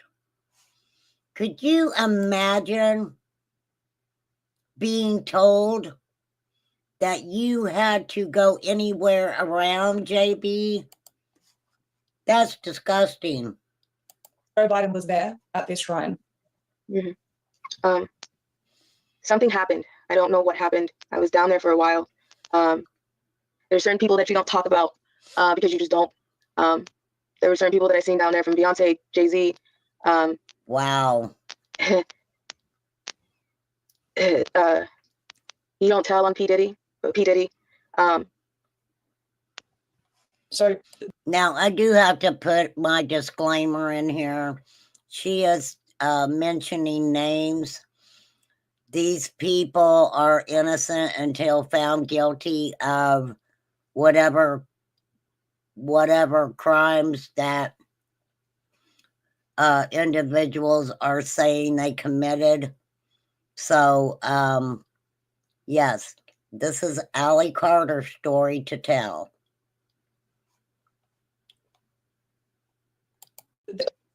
You said you don't tell on these people. Is that like a code that all victims adhere to? They don't talk about this stuff? Yes, you don't, because nobody's going to believe you. You're nothing to them. You don't, you don't count. You're just a toy. You're not essential, as they call them. You're expendable. And as a child in that situation, I wasn't the type of person that was fighting all the time, because I started to learn who I was. I started to learn my pimp. I started to learn what I was in. I started to learn that you don't fight. You watch what you say, you watch what you do. And at some point I stopped fighting people, and I started to accept the fact of what I was told, that I was special enough to be with this person. I was special enough to be in the eyes of a celebrity or somebody who was on the radio or on TV. And I accepted that. I was, while I was down there, there was something that happened. I don't even know what to call it. There was something that sounded like an earthquake, something that sounded like people got into a fight. There was a shooting. I was taken from one room to another, and then from there, someone left me there. I started moving and trying to get out of where I was. I was with the friend that I came in with, who was freaking out. She was hyperventilating. She was crying. She was trying everything to get out, and it made us get deeper in. The lower you go, the harder it is to get out. No one knows where the doors are. No one knows where the exits are. No one knows where some of these. Oh my gosh, I couldn't imagine being somewhere and you're running and you're trying to get out and you're going deeper underground. That would be horrifying. That would be horrifying. And having those things done to you and you're trying to basically run for your life, that would be freaking so scary. Tunnels lead to. So it's not as easy as just say, I'm just going to get out, or I'm just going to try to find a way out. If you are walked in, you're escorted in, somebody has to help you get out. After what happened, we had to leave. Again, I don't know what was going on. I'm still not sure what happened that night. Maria, I am so sorry. I am like, my brain is so, I'm so sorry. I don't know what's wrong with me right now. I'm being honest. I'm like stupid sweating, and I don't even know what's wrong. But I'm fine. Okay. It's a very, very difficult topic. Can I ask you a question, Ali? Yes. How young? It's all right. If you need a minute, take a minute. Okay. How young are some of the children that are there? Babies. There's a baby farm that exists. She is not lying. There is what's called a baby farm.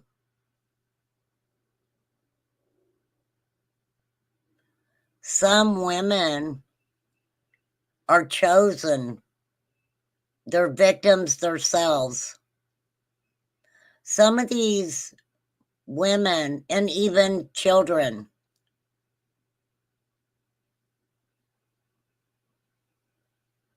are used for that specific task, to have babies for them. And I'm going to say trigger warning. I mean, this whole live has been one big trigger warning. So if it becomes too disturbing, please feel free to leave and come back another time. That is a true statement. That does exist. There's all ages. There's kids who don't act like kids. They act like wild animals. They hiss at you. They act like wild animals. They've never. I know some of them have been there since probably birth or before. There's children of all ages. There's people who have been there since they were babies, but they're adults now. How horrifying is that? Do you guys remember a story where a girl was found and her family had kept her chained up outside with the dogs? And she took on all the characteristics of the dogs. She would bark. When she moved, it was down on all fours. And she ate and drank just like the dogs. She would scratch just like the dogs. I wonder how that is horrifying that there are things under us that these people have never been above ground, and they've been kept in these situations their whole life since they were little.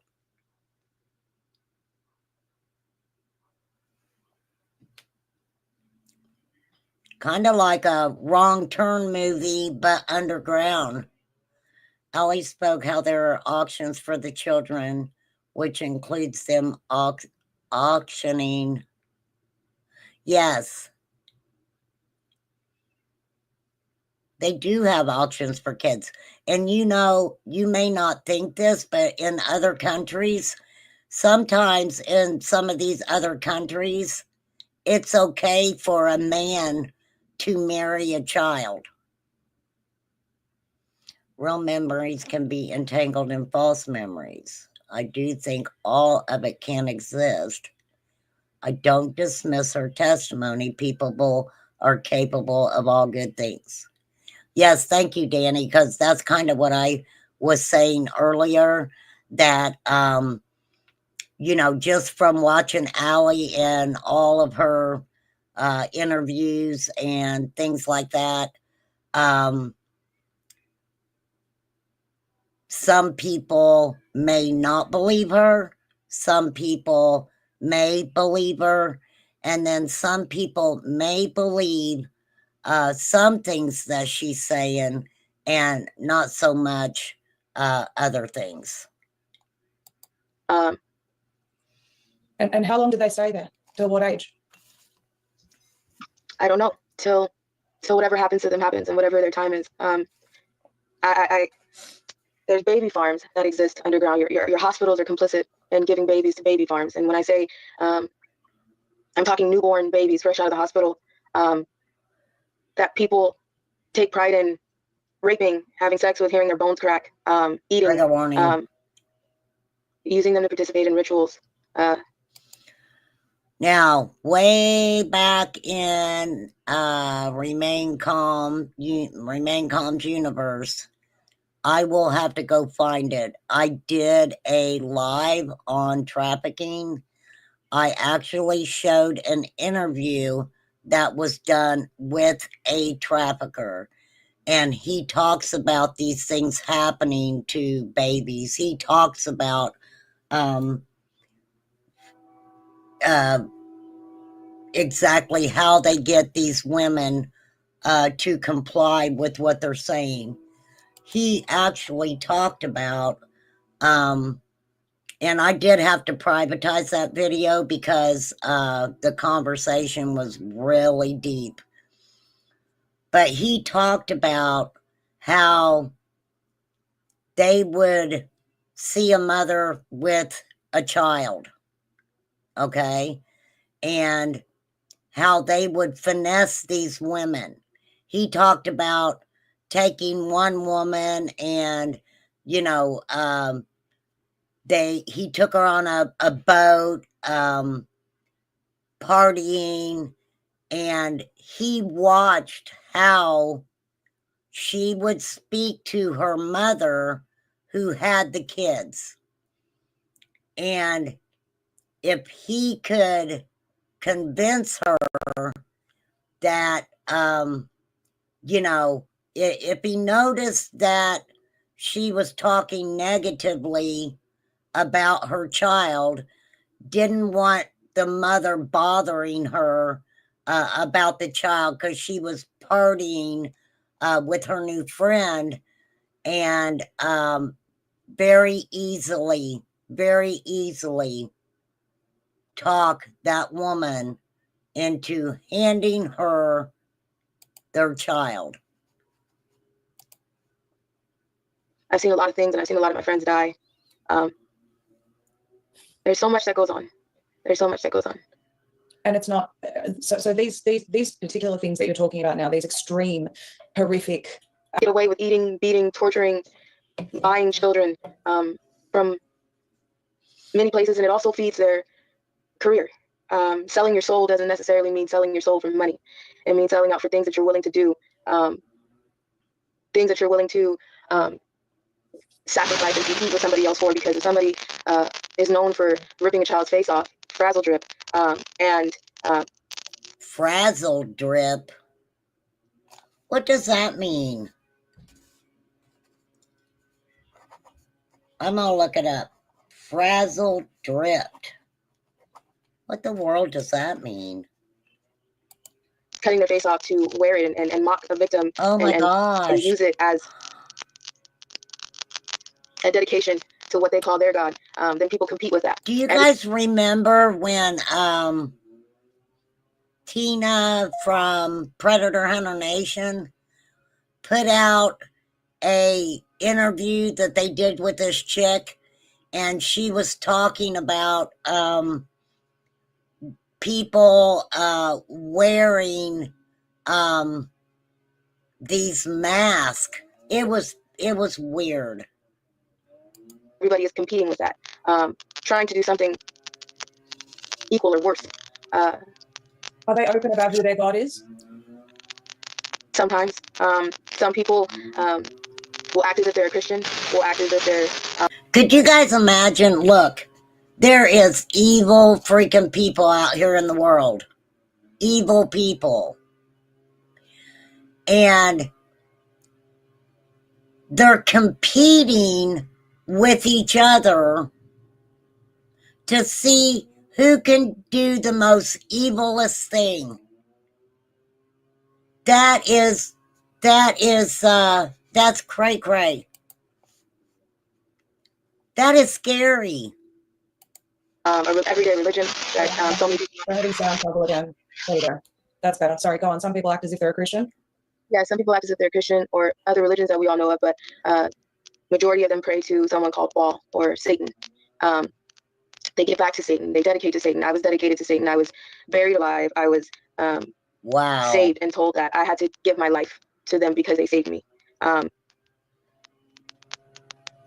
They're it's in everybody's face. It's something that happens every day. Do you guys remember? Oh, wow. Do you guys remember when I read the documents where, it was the ritualistic abuse document where they said if a person took a child and put them in a casket or made them do things to a corpse, that they could be charged. I read that to you guys. It was laws passed. I'll have to find that again. Wow. Wow. You told me the other day. Ooh, we're having a lot of feedback. Yeah. Can you still hear me? Yes, I think. Yeah. The stream seems to be, I don't know, interference audio. Yeah, something was happening. For some reason, they kept having all this interference, but they couldn't find out where it was coming from. That was kind of weird in itself. Okay. All right. It's all right. We're glad to have you back. I was just talking to the audience while we were waiting for you. So a few people were asking, or someone was asking whether all of this took place in America, but from what I understand, you've also been to Buckingham Palace. Is that correct? Buckingham Yes, Palace. at my time in TBS, I was taken over borders. I was taken out of the country. It should have been a problem. That should have been an FBI problem, but it wasn't. She also says that she was taken to Russia. Allie says she was also taken to Russia. And Raymond, about her taking notes, I think if she ever, if she would have ever looked like she was using notes, I think people would come after her even harder, saying that she's not being authentic. But that's just what I think about taking the notes. I was taken for jobs over over the weekend for a few days at a time. Right. So more than once. More than once out of yes. What happens at Buckingham Palace?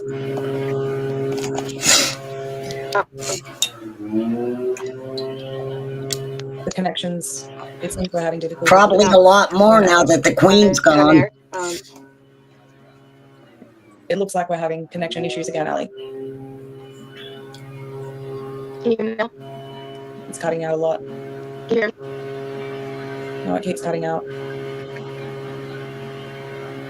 I think that might be the end of the interview. I'm not sure. Let's see. Can you hear me now? Oh, And now I think that they have to end the Unless you want interview. to just try. I don't- Apologies everyone for the tech. She hasn't had these connectivity issues. Okay, she doesn't come back on. So that's a lot of Allie's story right there. I want to see what is Frizzle Drip?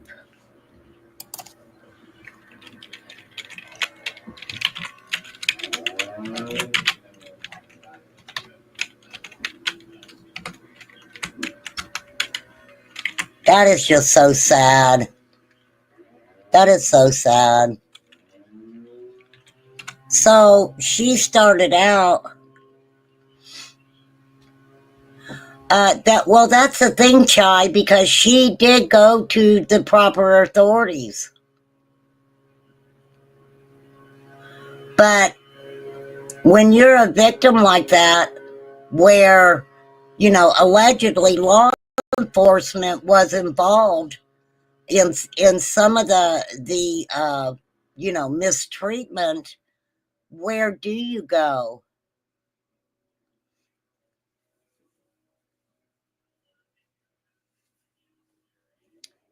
Estee said, wait, she was taken to Russia when she was talking about... No. She talked about Russia on a totally different interview.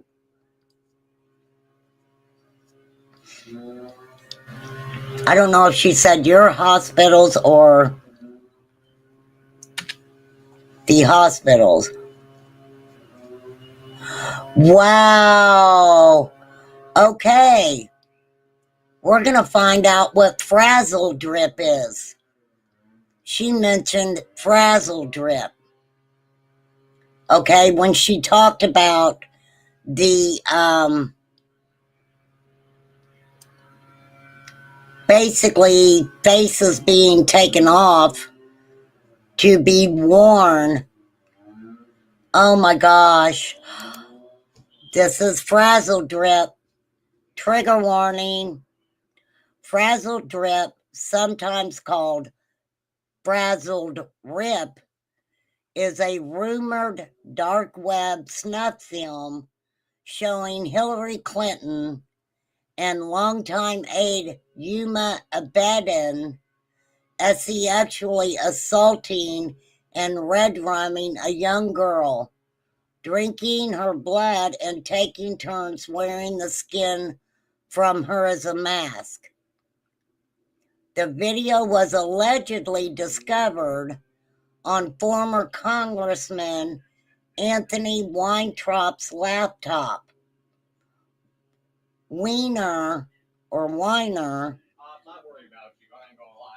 is Abedin's ex-husband in a folder labeled life insurance.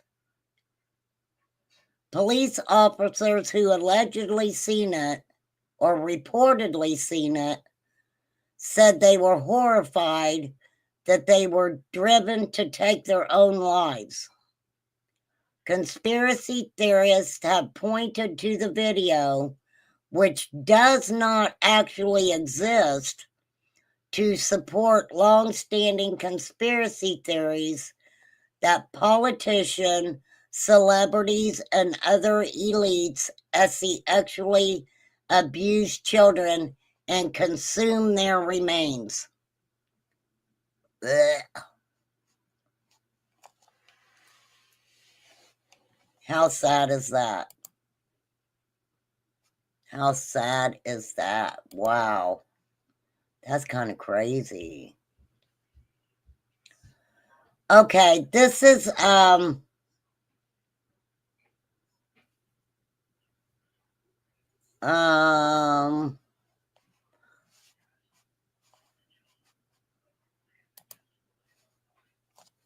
I've been on here 2 hours.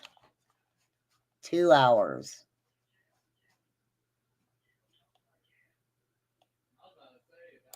How crazy is that?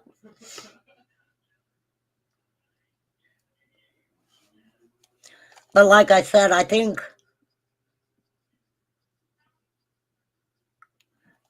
so Estee, you think she's a foreign agent? Or that's what foreign agents would do? Ugh.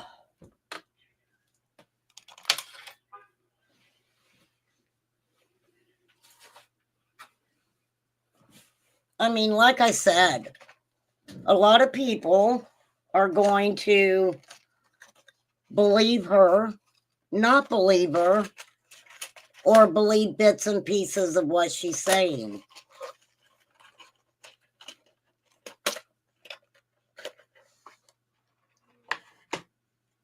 But let me put it this way. Even if what she is saying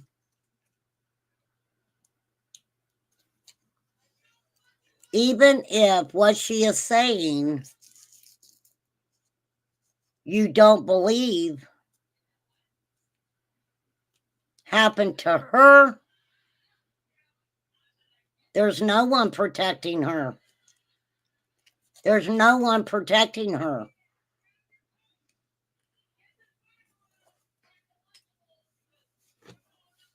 You have to understand that what she's talking about really happens. See, that's a lot of the problem that we have, I think, is because a lot of things that are being said are what people call conspiracy theories. Now, the video with Hillary or whatever,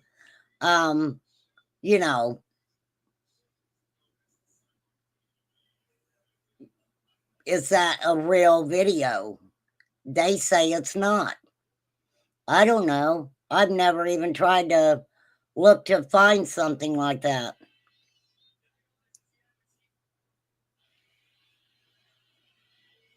But it does happen, and it is happening.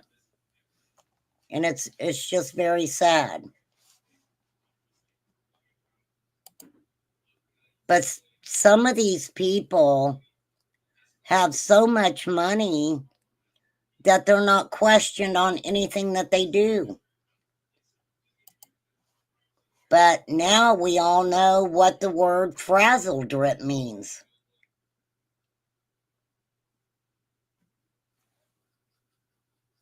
She's still not posting anything for a month. Yeah, I think she's been back on. I've got her update, which was done 10 days ago. But I thought this was interesting, something that she said in this interview 10 days ago. So let's listen to this part. As a kid, what do? As a kid, how do you cope? Because I couldn't. I started to give up a lot.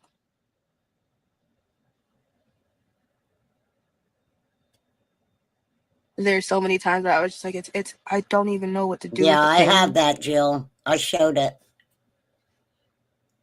That's the one I showed on my channel. I could pretend like it didn't hurt, but it hurt a lot in ways that a lot of people don't understand. Sometimes I would act like it didn't hurt physically. Oh, my soul still hurts.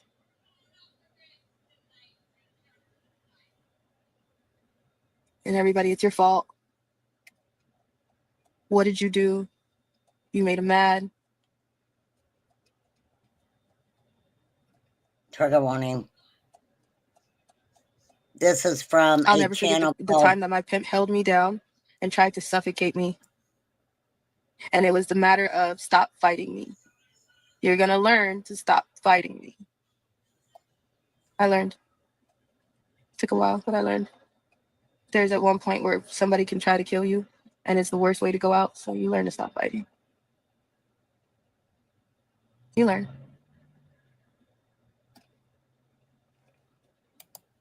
Bless her heart. Yeah, that's on my channel, Jill. That's the one I showed. That is the one I showed. I'll go back through and unprivatize it. The only reason I privatized it is because they were talking about the babies and stuff like that. But yeah, there was a woman who had sold her unborn child to traffickers, and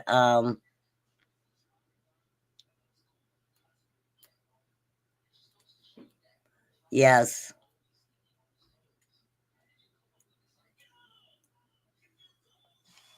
Yeah, that whole documentary is a trip. Well, it's not that I don't want to share it. I just have to be really careful showing that content on YouTube. That would definitely be something that I would have to do at night. I could not do it during the day. It would have to definitely be a nighttime show for real. But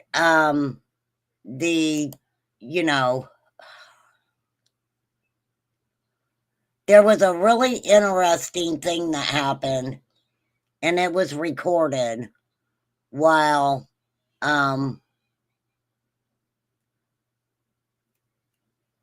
Diddy was telling his sons to get the pizza boxes, throw them away, but keep the plastic. I don't know what that meant. I don't think anybody knew what was meant by the pizza boxes. For real.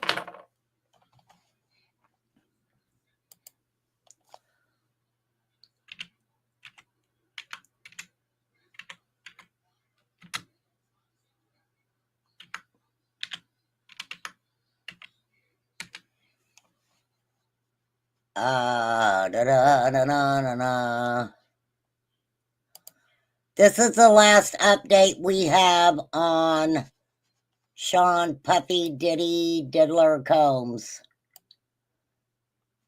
Oh, wait.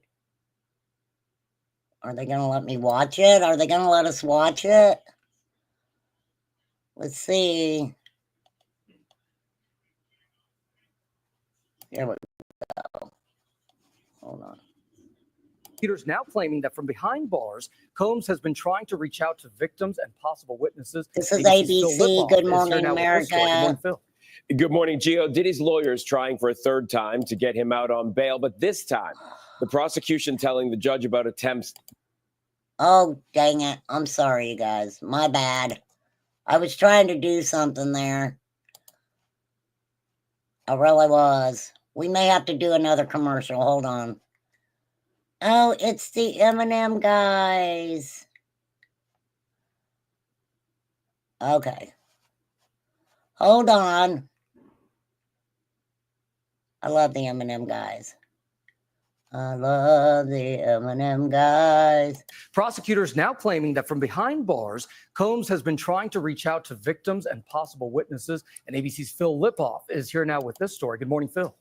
Good morning, Gio. Diddy's lawyers trying for a third time to get him out on bail, but this time, the prosecution telling the judge about attempts they say the rap mogul made from behind bars to influence everyone from potential jury to alleged victims. Okay, I gotta stop for a second because I gotta commentate on it.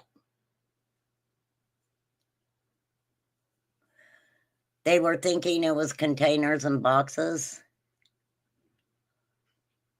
Are you are you stuck on capital letters, Jill? Are you typing with your gloves on, Jill? See, that is the thing too. Allegedly, Diddy's house in Miami was close to a port. And we talked many times on my channel about people being trafficked and put in shipping containers where they're in those containers for days and days.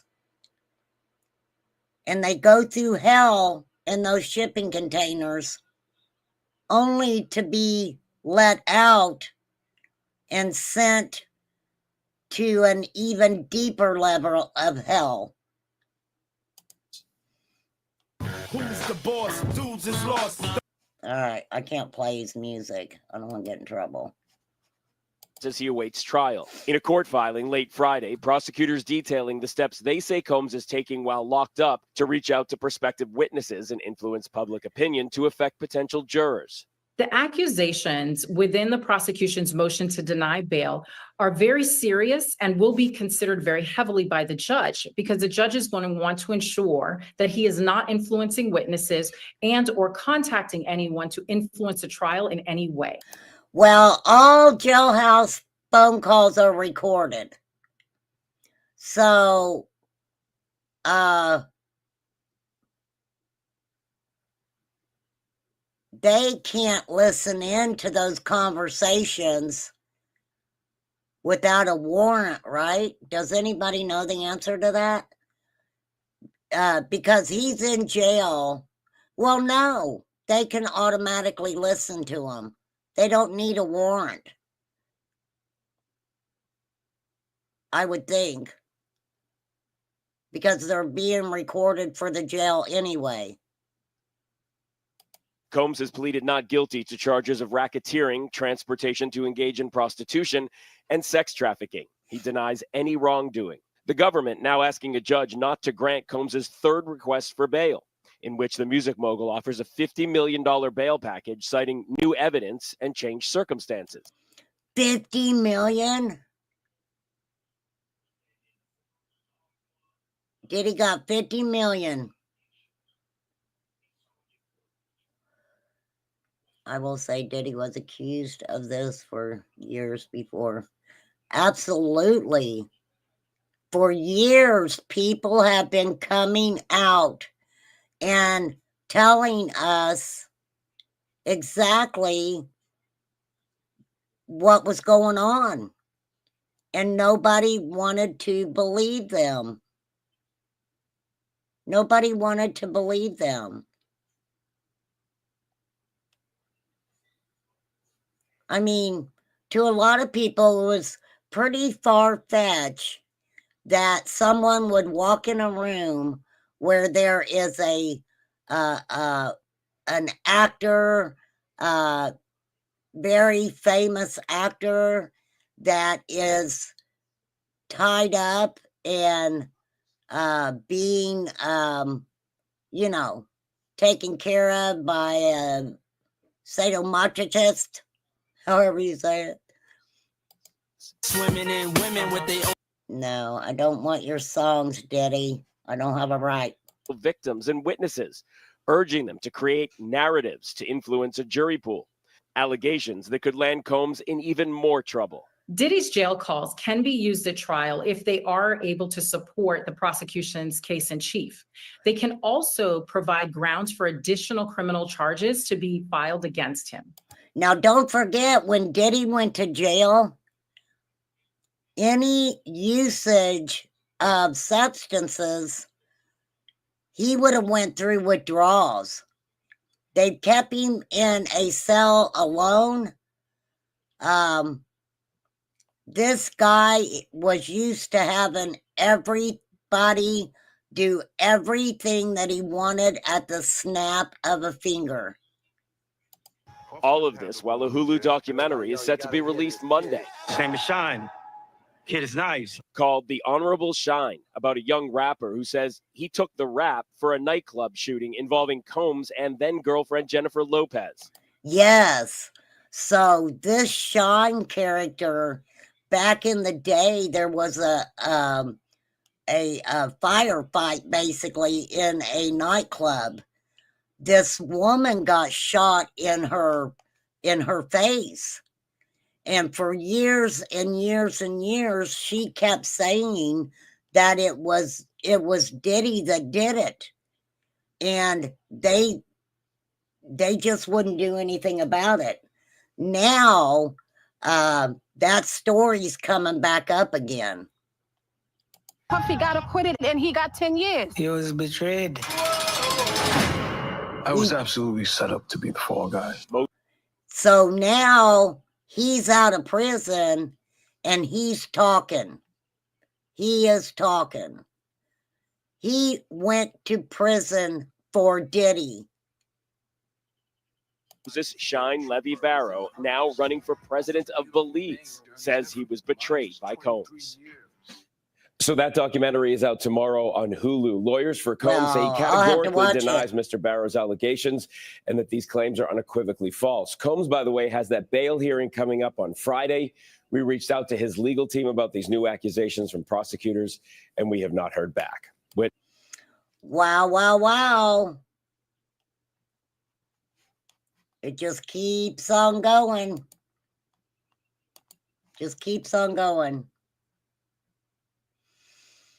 So what we're going to do is, because my OCD's kicking in, I've got about 16 minutes or so, and I'll be on here 2.5 hours. I definitely want prayers sent out for Jalen. Let me find Jalen's picture again.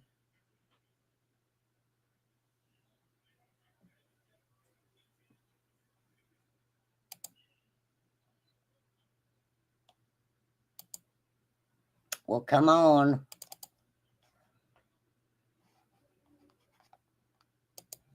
Jalen Smith, 14 years old, was last seen on November 8th on the playground of the Caldwell Apartments on Cross Street in Evansville, Indiana. Jalen is 5'8", 160 pounds. If you see Jalen or know where he is currently, please call 911 or the EPD Juvenile Investigations Unit at 812-436-7906. It says daytime hours. If you see Jalen, please let somebody become aware of that. Please let somebody become aware. That situation, I'll look a little further into it. It's just very, very sad. Then I've been showing you guys interviews with this young lady here. Her name is Allie Carter. She has a story to tell. And like I said, believe it, don't believe it. But just know that some of what is being said is factual. Is factual. Now, I know what I was going to show you guys. Hold on. Let me go to my watch later. Because I want to get this woman's name right. Her name is... hang on, she's in here. Give me just a minute. She is a survivor of ritualistic sexual abuse. Her name is Annie. I don't want to get her last name wrong. Where you at, girlfriend? I know you're on this watch later list.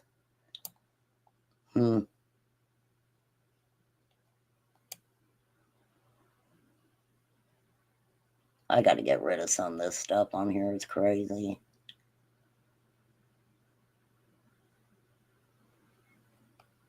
I just had her pulled up too. This is very interesting too. Let me show you guys this really quickly. Hold on. I gotta get through the commercial first. This was a year ago. This was a year ago. Hold on, let me get it started here. This was from Forbes Breaking News a year ago. HHS whistleblower claims U.S. government is middleman in child trafficking operation. This is Tara Lee Rodas testifies on unaccompanied children to the House Judiciary Committee. Now, this was a year ago. Guys, for 5 minutes. Good afternoon, Chairman McClintock, Ranking Member Japal, and distinguished members of the committee. It is an honor to be here. I thank you for the invitation to share my testimony. My goal is to inspire action to safeguard the lives of migrant children, including the staggering 85,000 that are missing. Today. Now, she's talking about migrant children.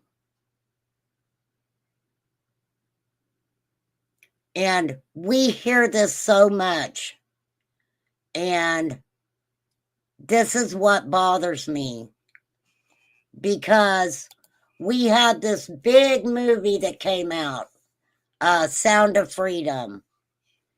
When a lot of people looked at that movie, there was just so many different opinions on it. Now, I found the movie to be very moving and honest in telling the story of a man named Tim Ballard, okay? But what happened that I seen in that movie was it concentrated on children from other countries.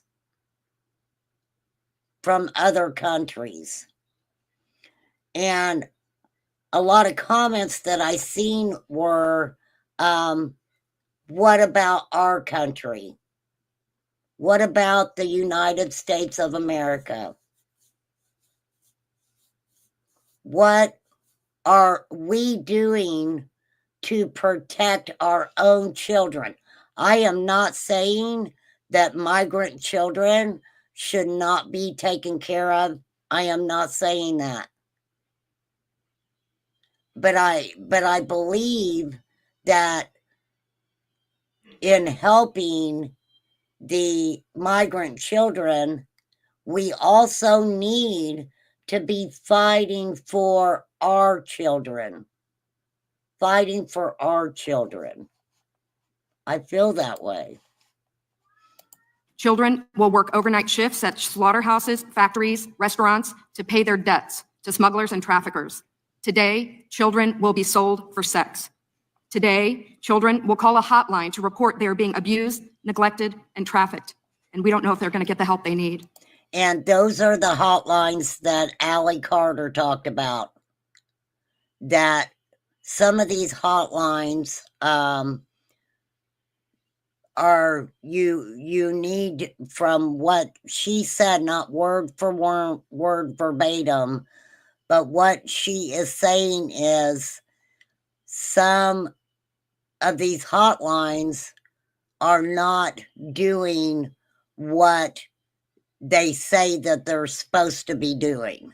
They're doing the opposite. For nearly a decade, unaccompanied children have been suffering in the shadows. And I have to confess, I knew nothing about their suffering until 2021, when I volunteered to help the Biden administration with the crisis at the southern border. As part of Operation Artemis, I was deployed to the Pomona Fair Play. But I wonder, Mr. Biden, because I have two women now who say when they were children, they were introduced to you. I'll just put it that way. Emergency intake site in California to help HHS, Office of Refugee Resettlement, reunite children with sponsors in the United States. That's scary. I thought I was going to help place children in loving homes. Mhm. Instead, I discovered that children are being trafficked through a sophisticated network that begins with recruiting in home country, smuggling to the US border, and ends when ORR delivers a child to a sponsor. Some sponsors are criminals and traffickers and members of transnational criminal organizations. That is happening here. That is happening to our kids.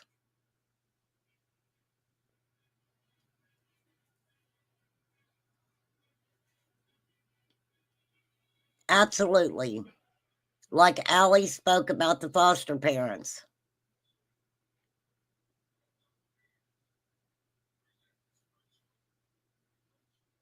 There's a lot. I have a story when this stuff had early 70s. I was running away from home. A photographer was grooming me. I didn't even know because my upbringing. Oh my gosh, Jill. Well, I'm glad you're still here, Jill. Some sponsors view children as commodities and assets to be used for earning income. This is why we are witnessing an explosion of labor trafficking. Now, whether it's intentional or not, it could be argued that the United States government has become the middleman in a large-scale, multi-billion-dollar child trafficking operation that is run by bad actors seeking to profit off of the lives of children. As for me, my interest is the safety of the children. I do not view this as a political issue. I view this as a humanitarian issue. I assure you, my motives are the highest and best. I want the children protected. So I want to tell you some of what I witnessed personally at the Pomona Fair Place. Trigger warning. I saw vulnerable indigenous children from Guatemala who speak Mayan dialects and cannot speak Spanish. That means they cannot ask for help in English. They cannot ask for help in Spanish. They become captives of their sponsors. I have sat with case managers as they've cried to tell me the horror of what has happened to children as they make the journey to this country. And it is sad what these children are going through, being brought to the United States.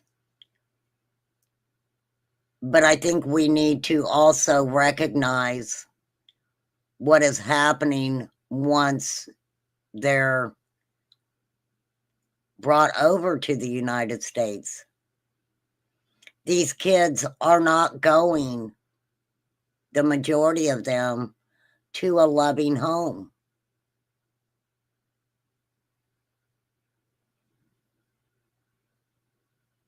And our children in the United States, some of them are being sent to other countries.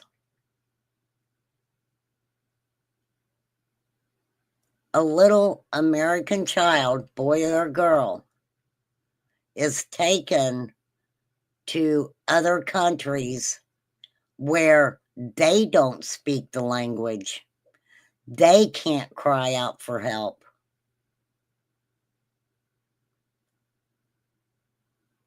It's about all of our children. All of our children.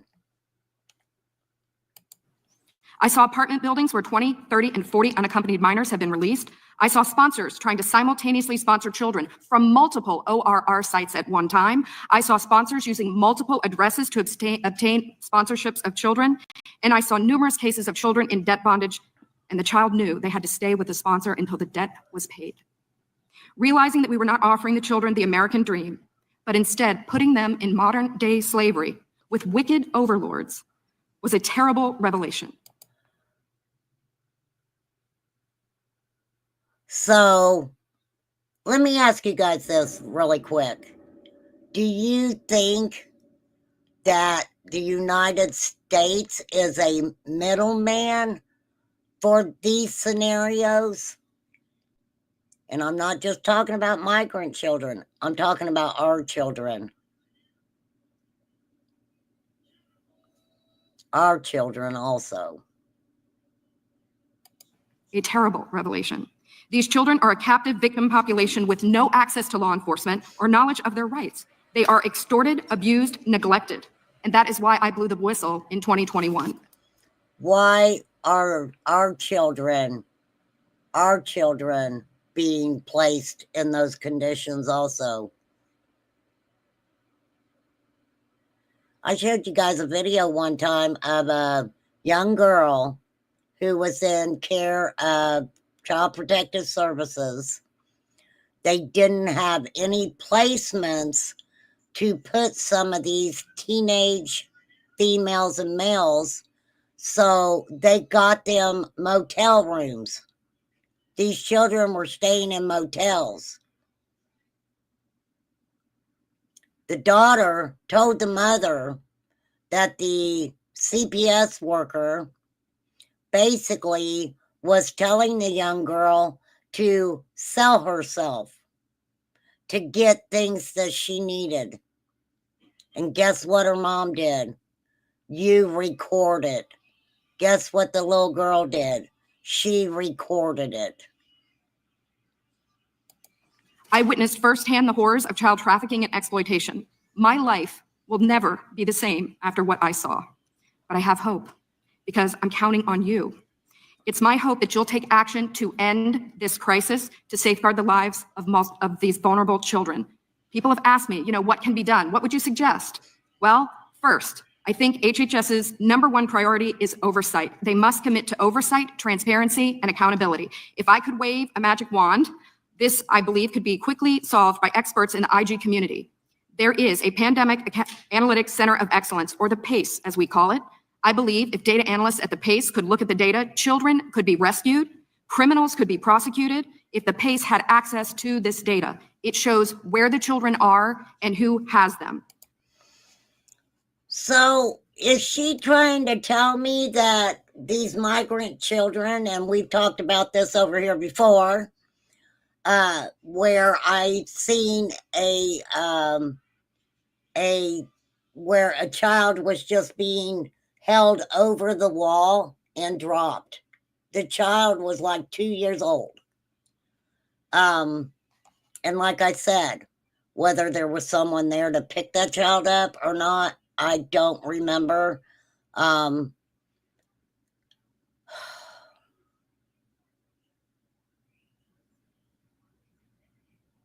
What about our kids?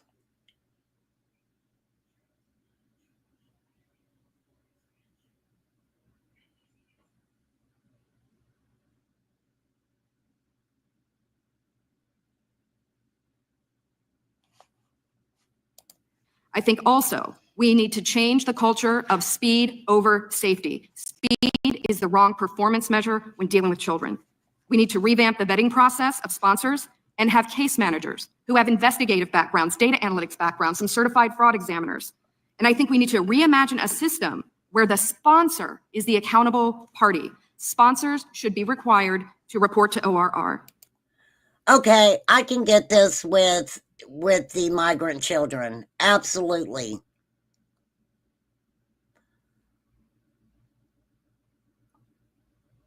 And no, I don't follow a lot of the politics where it comes to children. But what about our children? Are people paying attention to what's happening to our children? Do you know how many children are actually missing in the United States of America? Just missing.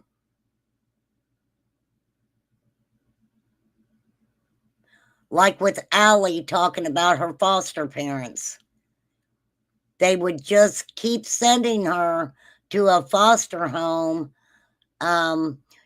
I talked about this, okay? Being a child, having things happen to you, and it's like you have a tattoo on your forehead that says, I've been messed with. And other predators find you very easily whether it's communication between them all or whatever.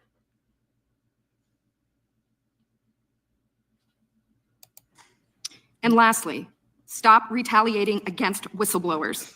Stop retaliating against the people who are trying to tell the truth to save the children. As it is written, a wise man listens to advice while a fool continues in his folly. And HHS needs to be wise to care for these children. They gave her, what, 5 minutes to talk? Hey, I'm going to give you 5 minutes to talk about children and what happens to children. Wow. How sad is that? How sad is that? All right, y'all, I'm going to get my butt off here. And like I said, today's content is kind of triggering. So, you know, if you are experiencing anything, please feel free to turn it off. What else? There was one other thing I was going to go over. I can't remember what it was. Okay, well, I'll think of it. I'll think of it.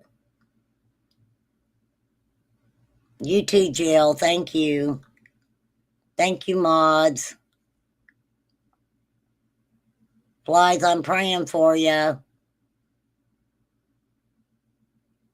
No, I'm going to call, I got to call, I'm going to call Flies here in a minute. Hopefully she's not as mad as what she was.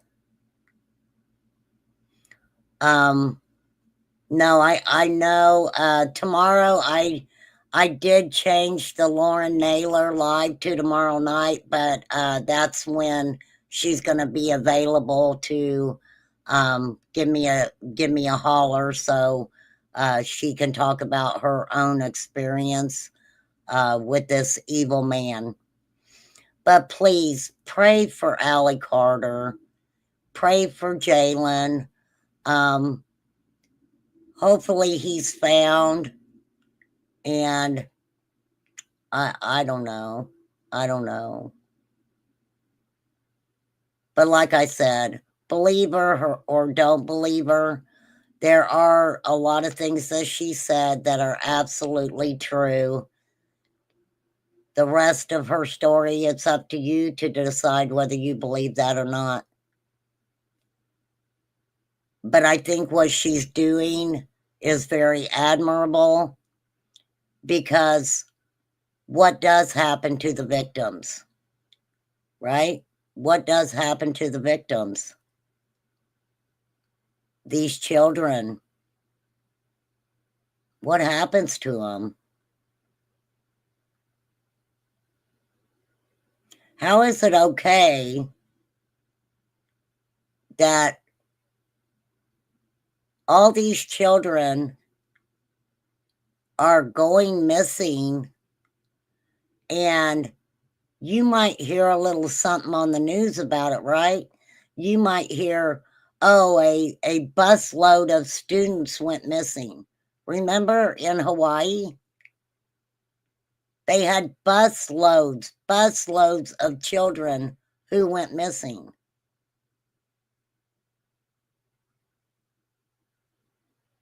Could you imagine having an earthquake or a wildfire or a flood, and your child just goes missing?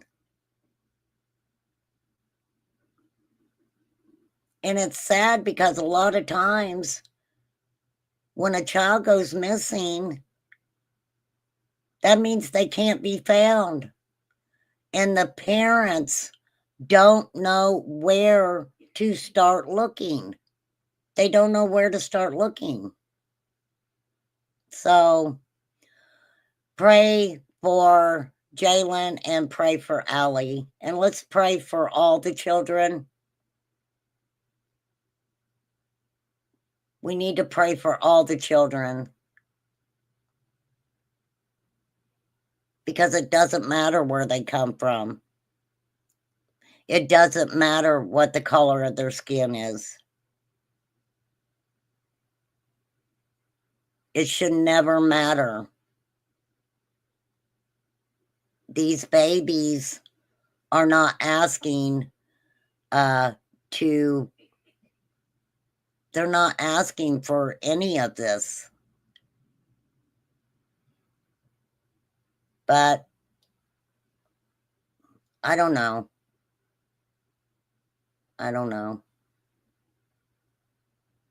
I'm not going to quit talking about it for sure. And this is what's important to me, things like this. So I appreciate you guys. Thank you so much for hanging out with me today. I do appreciate you guys. I really do. And I will catch you next time. Feel free to email me at maryh3821@gmail.com. Oh, I know what I was going to talk about. And I'm just going to do this really quickly. Okay, this is just real quick. The documentary that everybody's talking about with the Summer Wells case, I don't know why they're just now talking about it. I knew about this a long time ago, quite a while back. Yeah, so I pretty much know who the players are. But guess what? It doesn't mean anything to me only because I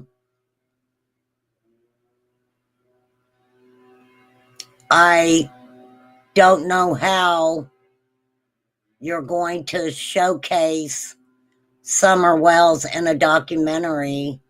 I don't know. I don't know. So, oh, thanks, Flies. Thank you, girl. So, yeah, everybody have a great day. I'm going to get off here. You know, usually if I'm talking about nonsense and stuff, I will do it on a different live. Today's live was very important to me. I appreciate you guys hanging out with me. You guys are all really good people. I want you to know that. Thanks for people who popped into chat that maybe not have been here before. Thanks for watching in the bushes. There's nothing wrong with that. And I will catch you guys later. Again, thank you, mods. Thank you, guys. Peace out, everybody. I'm going to play my intro now.